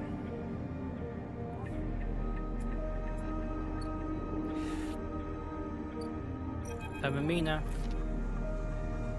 The crowds have already gathered by the time you get to the shipyard, and you recognize faces among them, people you have worked with alongside on the sidereal. The intervening cycles have turned their excitement into anxiety, and few of them smile at you. Instead, the nervous energy of the crowd fills the space, creating a feedback loop of growing tension. You pick out Lem and Mina and work your way over to them, pushing through the crowd. He suddenly raises his eyebrows at you, his anxiety obvious, but Mina flashes you a huge smile, unaware of attention. "Robot," she shouts, reaching out to you. "Hi, Mina." She waves frantically, grinning. Quite the turnout, huh? Lem glances around, pulling Mina close. "I don't think patience is one of the crowd's strengths." The sound of an argument towards the back catches your and Lem's attention. He's putting it lightly. This place seems set to explode. This isn't good. Lem doesn't dare answer, but the look in his eyes suggests that he agrees. This is Asta Enghart of the Sellers Foundation. The announcement echoes from the speakers at the shipyard entrance, and shouts of quiet rapidly follows. "I'm sorry I can't be there to meet you all, and thank you on behalf of Cedric Sellers for the work you have done on the sidereal horizon." Most of the crowd strains to see Asta's face, but the small display shows only a ghostly white figure, smudged and unclear. "Sender wanted me to pass on her personal thanks for your commitment to and belief in the Sellers Foundation's mission. We chose the Eye for this project because we knew that we would find like-minded individuals here, especially among the ranks of the venerable Haven Age Association. Unlike most of the Corps, we neither believe Erlin's Eye to be a threat or a rogue state, but instead an embryo for the formation of a new decentralized social structure, one where each citizen might be the master of their own destiny." A ripple of impatience runs through the crowd. They didn't come here for a sermon. You're all pioneers, just like those Court citizens who the sidereal horizon will carry. In cryosleep to the planet that will become the Foundation's first frontier world, Salis 1. At the mention of the destination world, excited conversations break out among the workers.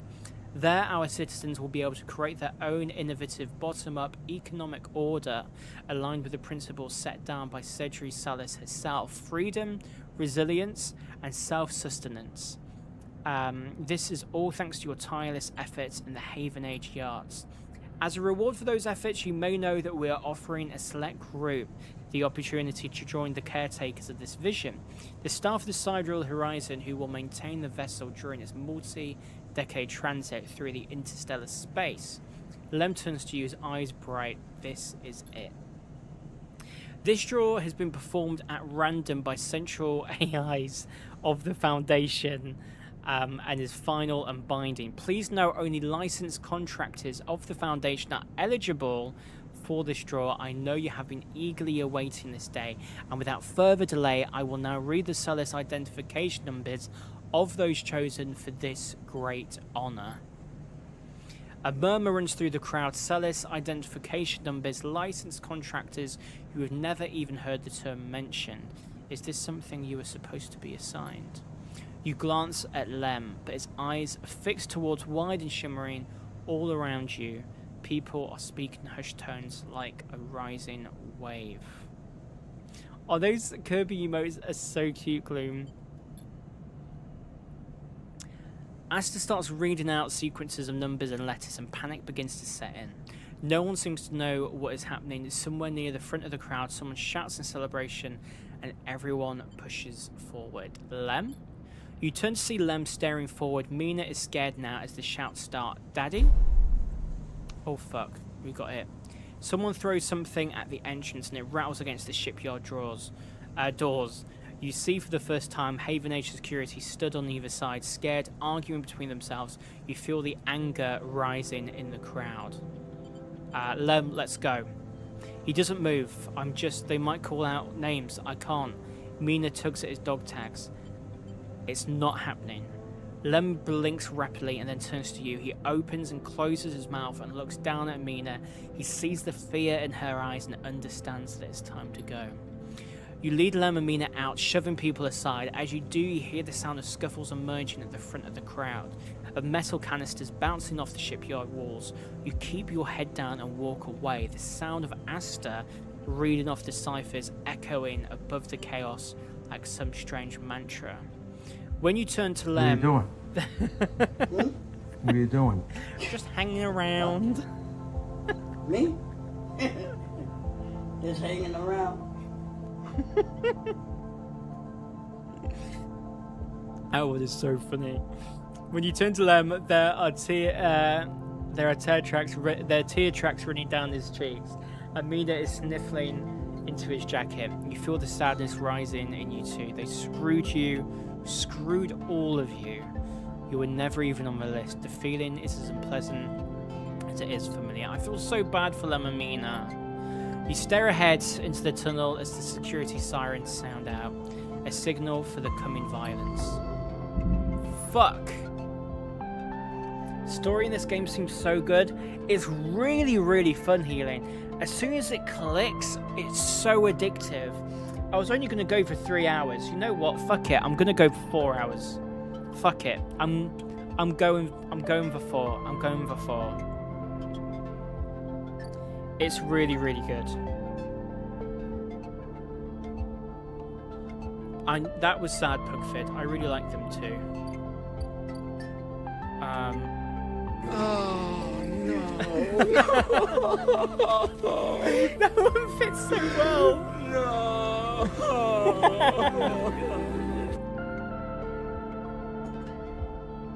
Carl.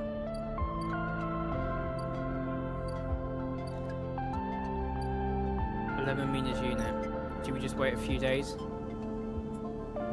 There's a note on the door of a unit. Sleeper gone to find work. Lem. Oh, I feel so bad. I feel like such a completionist in this. Like, I feel like I need to do every single bit as I go along. You know what I mean? This one's risky though. I need 25% negative though. Go for it. +1. Fuck, that's a bit shit, wasn't it?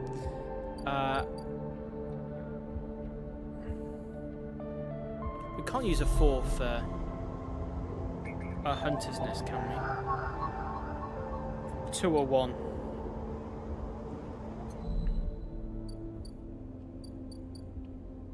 Don't have any scrap parts.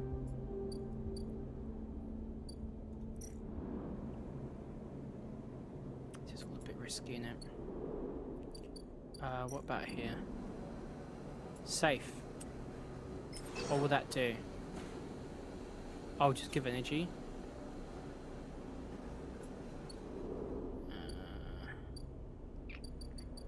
We're a buyer's office, it's all risky. I'm just gonna have to do some risky ones, you know? Danger, risky. Literally life in space. Lucky if you reach an ending, it saves just before you can hop back in, complete the other endings. Oh, really? Do you have a way to make the air nice and cold at least? I wish. I wish. Fuck it. Let's just go for the risk. Let's just risk it. -1 energy. Best we can get +2. Okay. +1.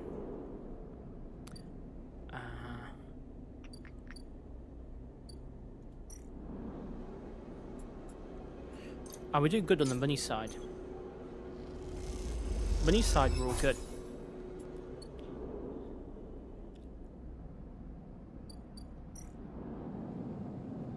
End the cycle. Life goes on and on and on. On and on and on. Ah! Okay, we've got 2 good ones at least.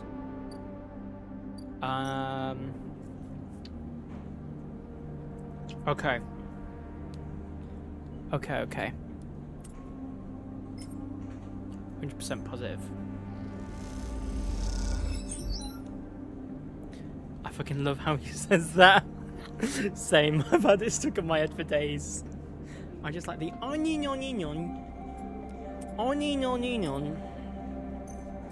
Right, let's see. Build this still. And then we'll go back to bed. Do you know why we go back to bed? I'll let you guess why we go back to bed. It's because life goes on and on and on. On and on and on. Right.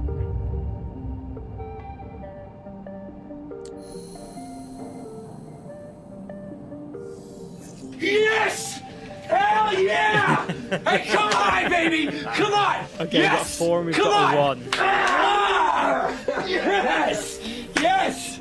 Oh, we've got a... Whoa. Let's get our energy. Get our energy. Just in case. I don't know what happens when you lose, like, all your energy.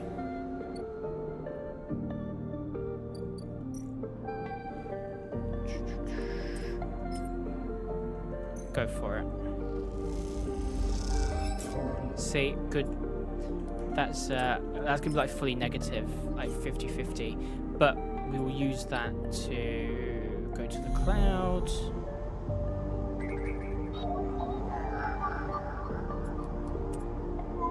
There we go. We did it, Healing. We survived another day. Have you been playing more Final Fantasy, by the way? How are you finding it?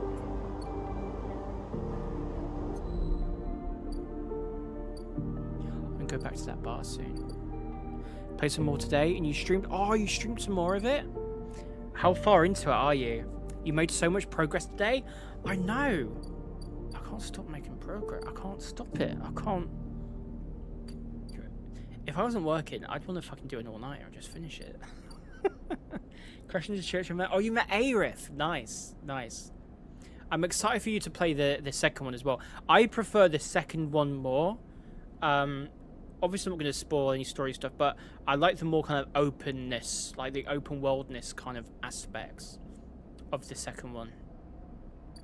Because obviously the first one is like Midgar, and then the second one, it just like the world opens up and it's so beautiful. So you get to actually travel to different places. And then you do like side quests and stuff. It's like, it's, you know what, those games that are kind of open world, but not. It's like those open kind of hub areas. It's very, very good.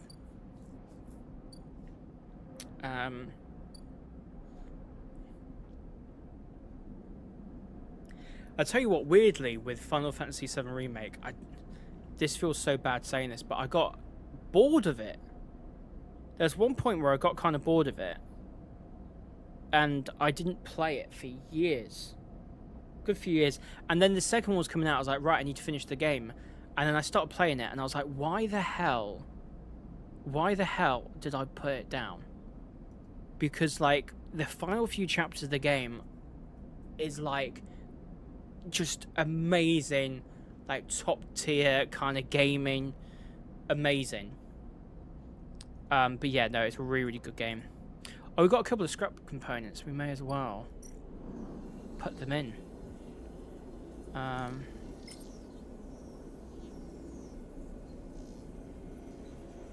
What was that again? Oh yeah, that's Things box.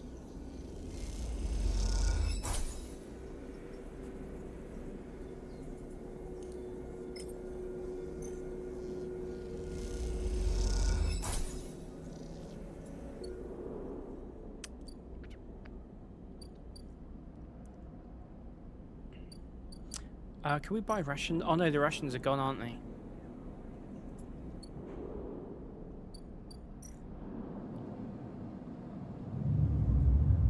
We'll do one more day and then we'll get stabilizer. We'll go for about 20 more minutes. We've got 3. Oh, we can see Lemamina now.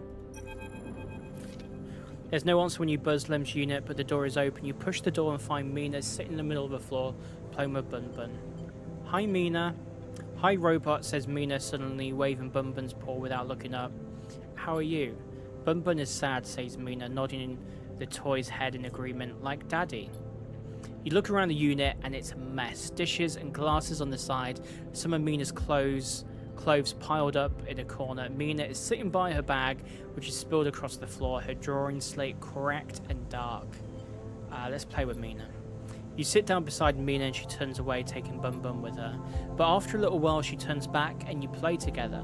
She insists that you both Bun Bun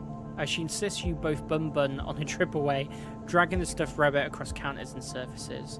You've just started to look at fixing Mina's correct slate when Lem enters. Sleeper, what are you? He pauses and looks from you to Mina and back again. Never mind, he drops a bag by the door and slumps onto the couch. Everything okay? Lem lets out a weak laugh. You forgot the past few cycles now too. Wish I was lucky. He looks away at the open door. Look, now's not a good time. I want to help. Help? Unless you have a side roll ticket or two on you, I don't think there's much you can do here. He pinches the bridge of his nose. You understand they never even put us on the list, right? I've been all around the rim looking for work and I've run into more than a few from the cruise. It turns out only long-time Haven Agent members were issued those sellers' ID numbers. They never planned to consider us. Haven Age say that they didn't know that was what they were going to use to make the draw, and who knows, maybe sellers pulled the wool over their eyes, but what does it matter? All those hours in the yard for a hand-to-mouth wage and nothing else. He slams his hand down the sofa. We're giving up? Lem opens his mouth to respond but stops himself. He looks at the open door again. They are moving the side reel up the hub now, you know. He says without meeting your eye, that's where it will depart from. They are bringing in the ship with all their cryosleep pioneers and transferring them up there in microgravity before loading the crew. We could sneak aboard. You think they're just going to let people on board? The security they'll have has to be impossible. He looked over at Mina. Look, we'll be fine. We always have been. I just need a little time, he sighs. We had our hearts set on that trip. That's all. Mina comes over and climbs into his lap and he smiles. What if I got you on board? I missed you these past few cycles. I missed the optimism. Lem strokes Mina's hair. Look, you want to go up to the hub and ask around? Be my guest. I can't get up there with Mina down here. I'm sure this side reel will bring a crowd. But be careful, this kind of thing always attracts scammers and thieves. You find any way on board, you take it. You need help to get there, ask me, but for now, me and Meanie here are sticking to the eye. She looks up at him and smiles. I'll find a way for us all. Lem smiles, but doesn't say anything. You stand to leave and Mina grabs your hand, eager to give you one more smile. Protect Lem at all costs. I love Lem. Then you're out, back in the walkways of the low end, already thinking of plans to make this right. Whew. Let's get some food.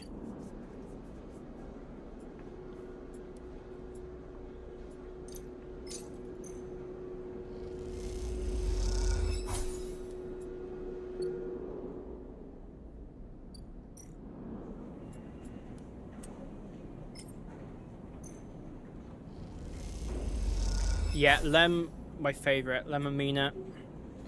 Protects him at all costs.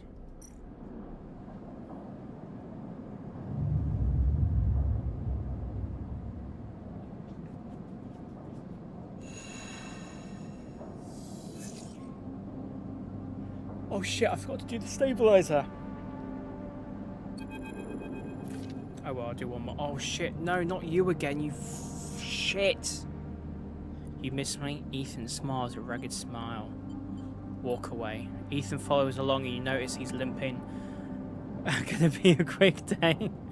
Come on, sleeper. Just a little joke. I know you have a sense of humour. You look at him, he is paler than usual. Hunched, he is sporting a black eye and more than a few cycles of beard growth. That's no way to greet an old friend. A friend? Well, he pauses. Colleague? He smiles weakly. This is big, really big stuff about you. He seems more jittery than usual, on edge. You remember how SNOP cancelled the contract on you, the contract I was going to collect? I remember. Well, I'm guessing you were pretty happy about that shit. Overjoyed. Me? I lost everything, but let's not worry about that. He smiles sarcastically. And so what did you think? That was it? Stay silent. Well, it was, except Ethan leaves a dramatic pause. What if old SNRP gave the bounty to someone else, someone who is even more of a shithead than yours truly? He smiles darkly. What a disaster that would be. You're bluffing. Sure, you could think that, but then you'll wake up, or not, with a bullet in your head, one of these cycles. And if you could think, which you won't be able to because of the bullet, you'd be thinking, oh, I wish I'd listened to Ethan, he grins. Ethan fishes around in his pocket for a slip of paper. I've been speaking to some friends, you see, some colleagues, about what went down, and it turns out SNRP cancelled all the bounty contracts, the whole lot. It seems they've brought someone in-house, some guy who did it so well on their last contract that they got offered a job. He leans in. Apparently, he made a hit on this ship called Winter Wonderland or something.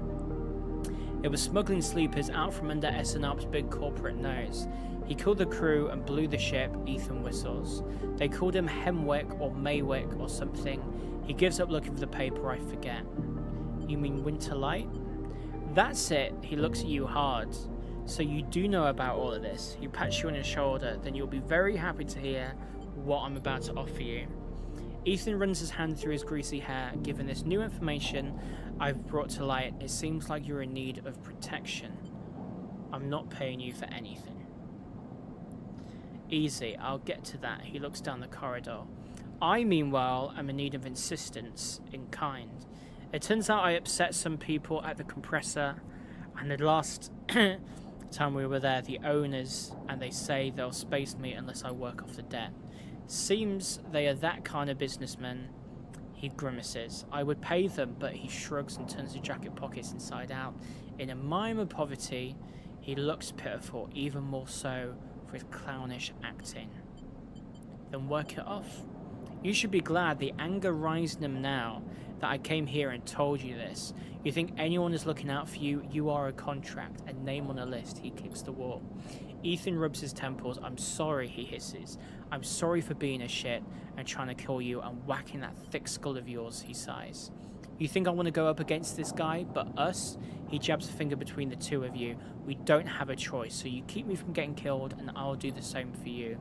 We can help each other, a straight 50-50 deal. He looks at you.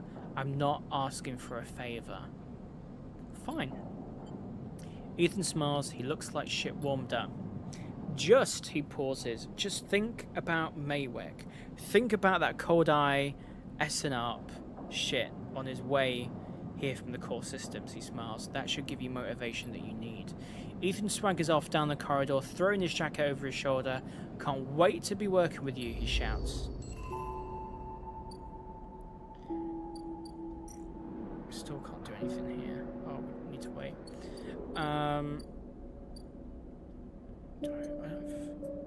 I forgot I had hunter data, don't I? I completely forgot about that. Let's stick that in there. There we go. Let's see if we can just do this.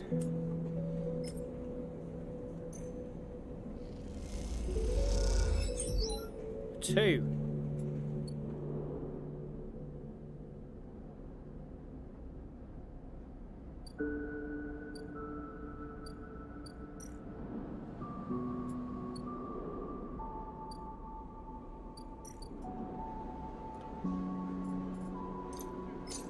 Start action. I need you, Pugford, to let me know what Citizen Sleeper 2 is like how different it is. I'm so curious to know. Stabilizer.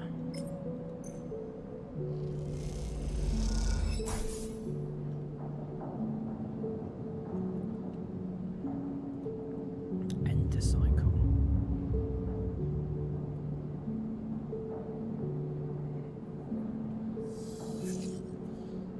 Okay, we're doing good. You know what? I said we'll end there. It's 10 minutes, 9 minutes total, 4 hours. We'll go for 4. We'll go for 4. It's got a few new mechanics, so it feels fresh. Ooh, have you played any yet? Have you just seen like gameplay and stuff?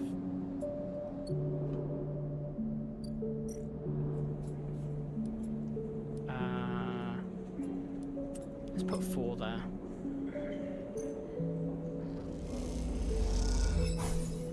fuck. Another 4. Oh, fuck. I just stick on the 3. But very similar to versus style and feel. Oh, nice. Okay. I started by accidentally deleting my save. Oh no. Okay, what now? Tala. Tala stands back from the newly finished still and tub, hands on hips. Look at this, she grins, the overlooked distillery in all its glory. She squeezes you around the shoulders. Thank you. What's next? There is an issue. Does this have a fucking ending? Because I want to do the other stuff, but I'm like, no, I need to do one bit at a time. What's the problem? When you use our stabilizer carries on anyway. I can't stop.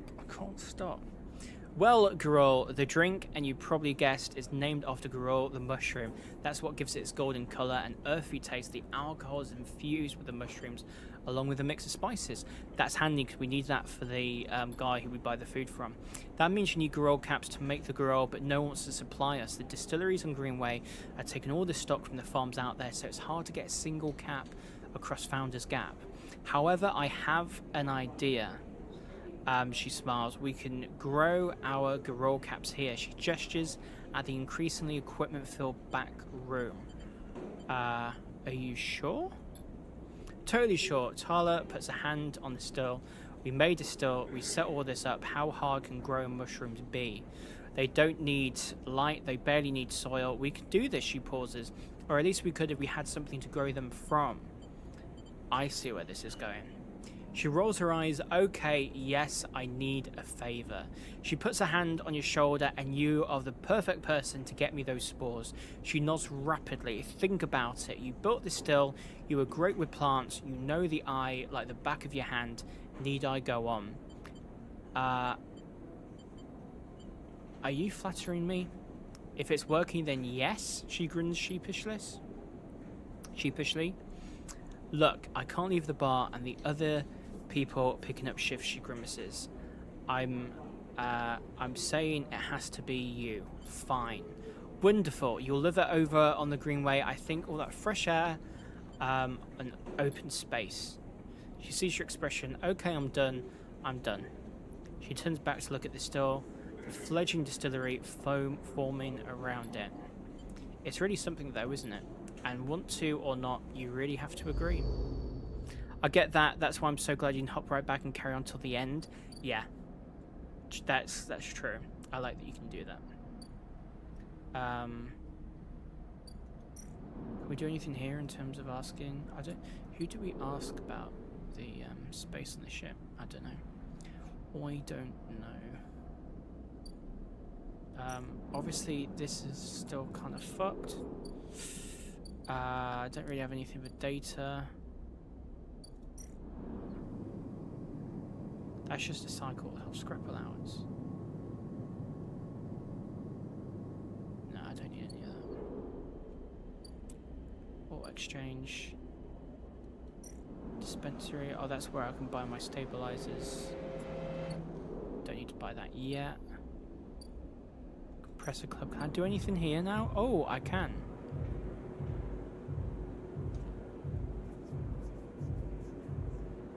Work the debt, Ethan's debt. Working the door, taking deliveries, staffing the bar, front work at the compressor.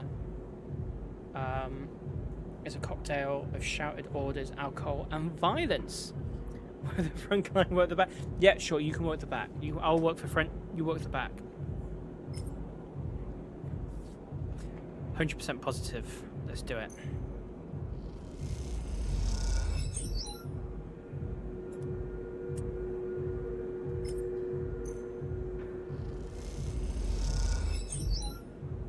Okay. We're paying off that debt, alright.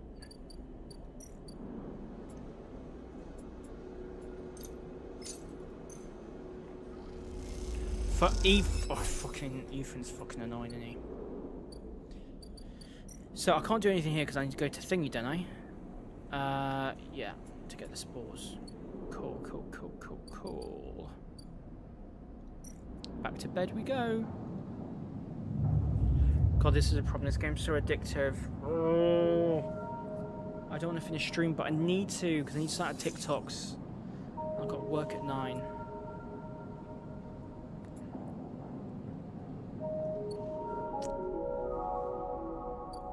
Okay. I do all the mechanics of the dice same. It's when it clicks. I'm not going to lie to you, when I first sort of opened this game, first started playing it, I'm not fully sure, like, it seems a bit complicated to me. And then, it just clicks, and it's like, oh my god, this is brilliant.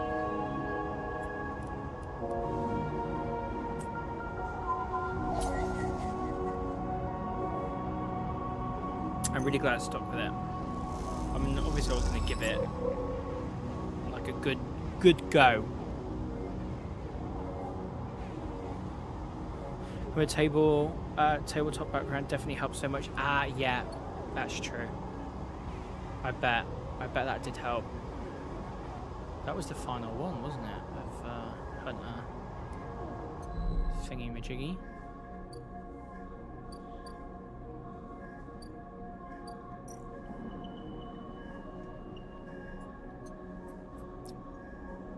There you go.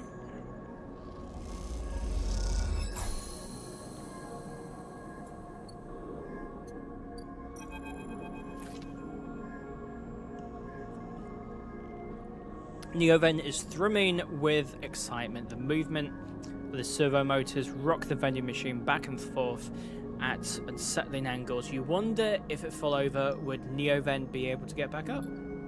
Sleeper entity comes the hiss. Your data is good. Across the face of the vending machine, raw code scrolls at the incredible speed. Hunter is isolated, disconnected, unstable. Neoven flashes sequences of mangled data compressed into a sludge of artifacts. Hunter gathers without thinking, outlived its own operational limits. Its nests are evidence of this. Outlived?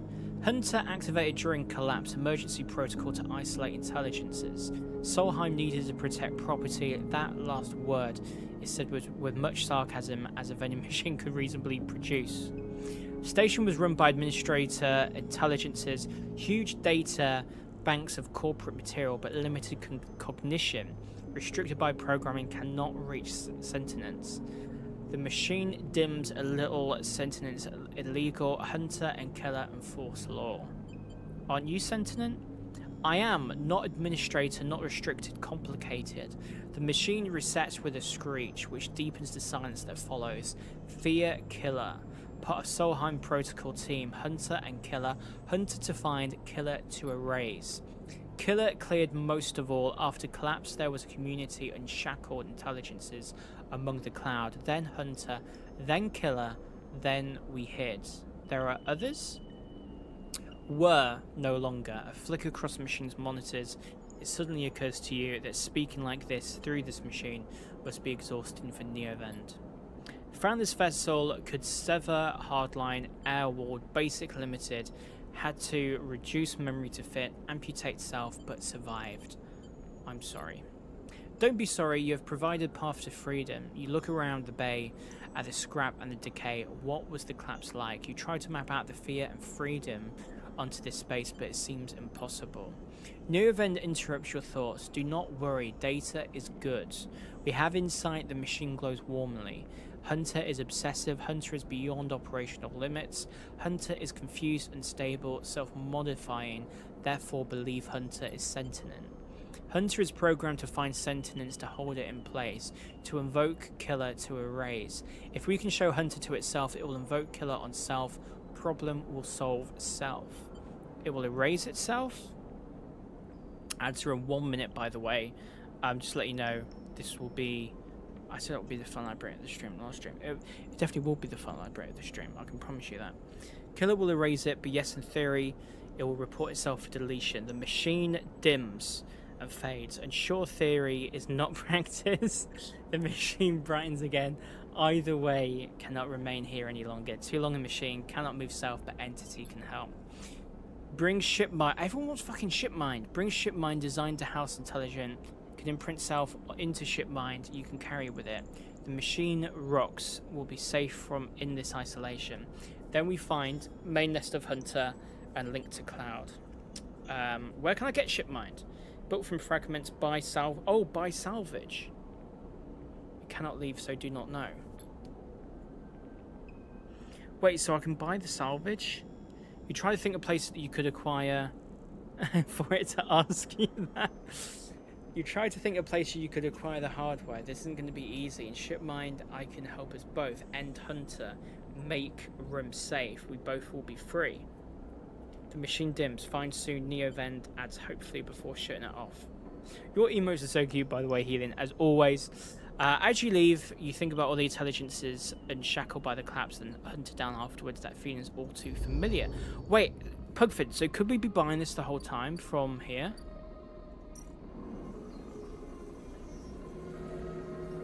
Wait, no. Where? Here? No.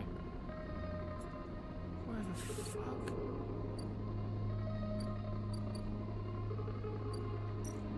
One of the ships that comes in and sells me. Yeah, I've been trying to... This one here. But it says I don't have enough. Well, last time it didn't. That I can buy some scrap here. Shall I buy some scrap? I've got plenty of money. Random scrap item. That's fuck all. Oh, I upset them when I haggled the price. Let me try one more time.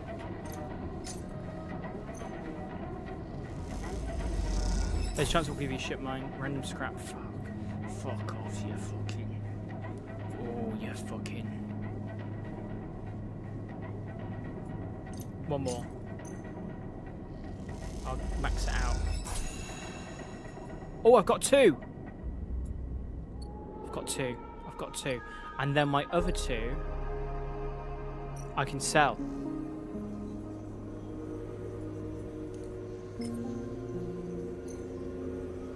How much money? 12. I'm kind of getting my money back-ish. Like, kind of. You know what I mean? I'm getting some of it back. 207. 12.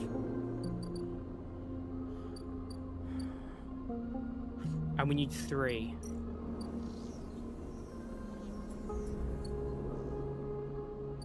And just to double check, I can't buy anymore. I've got my allowance.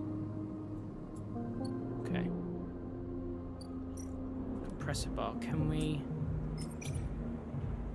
Okay, 3% positive, 50% neutral. Go on then. Some other place you can buy bits and pieces, but gotta find them. Okay. Right, added 2 on the debt. Let's stick 3 on there. Only 25% negative, but we can go with that. Okay, we lost quite a bit of energy, but let's just pretend that no one saw that. And we move on. Thank you, by the way, if you stuck around through the ads. I really do appreciate it.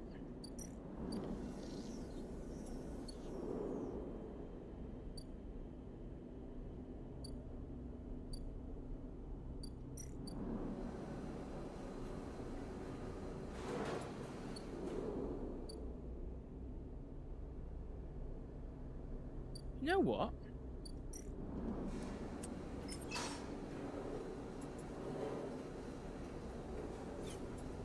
Let's go for it. Only 1 energy.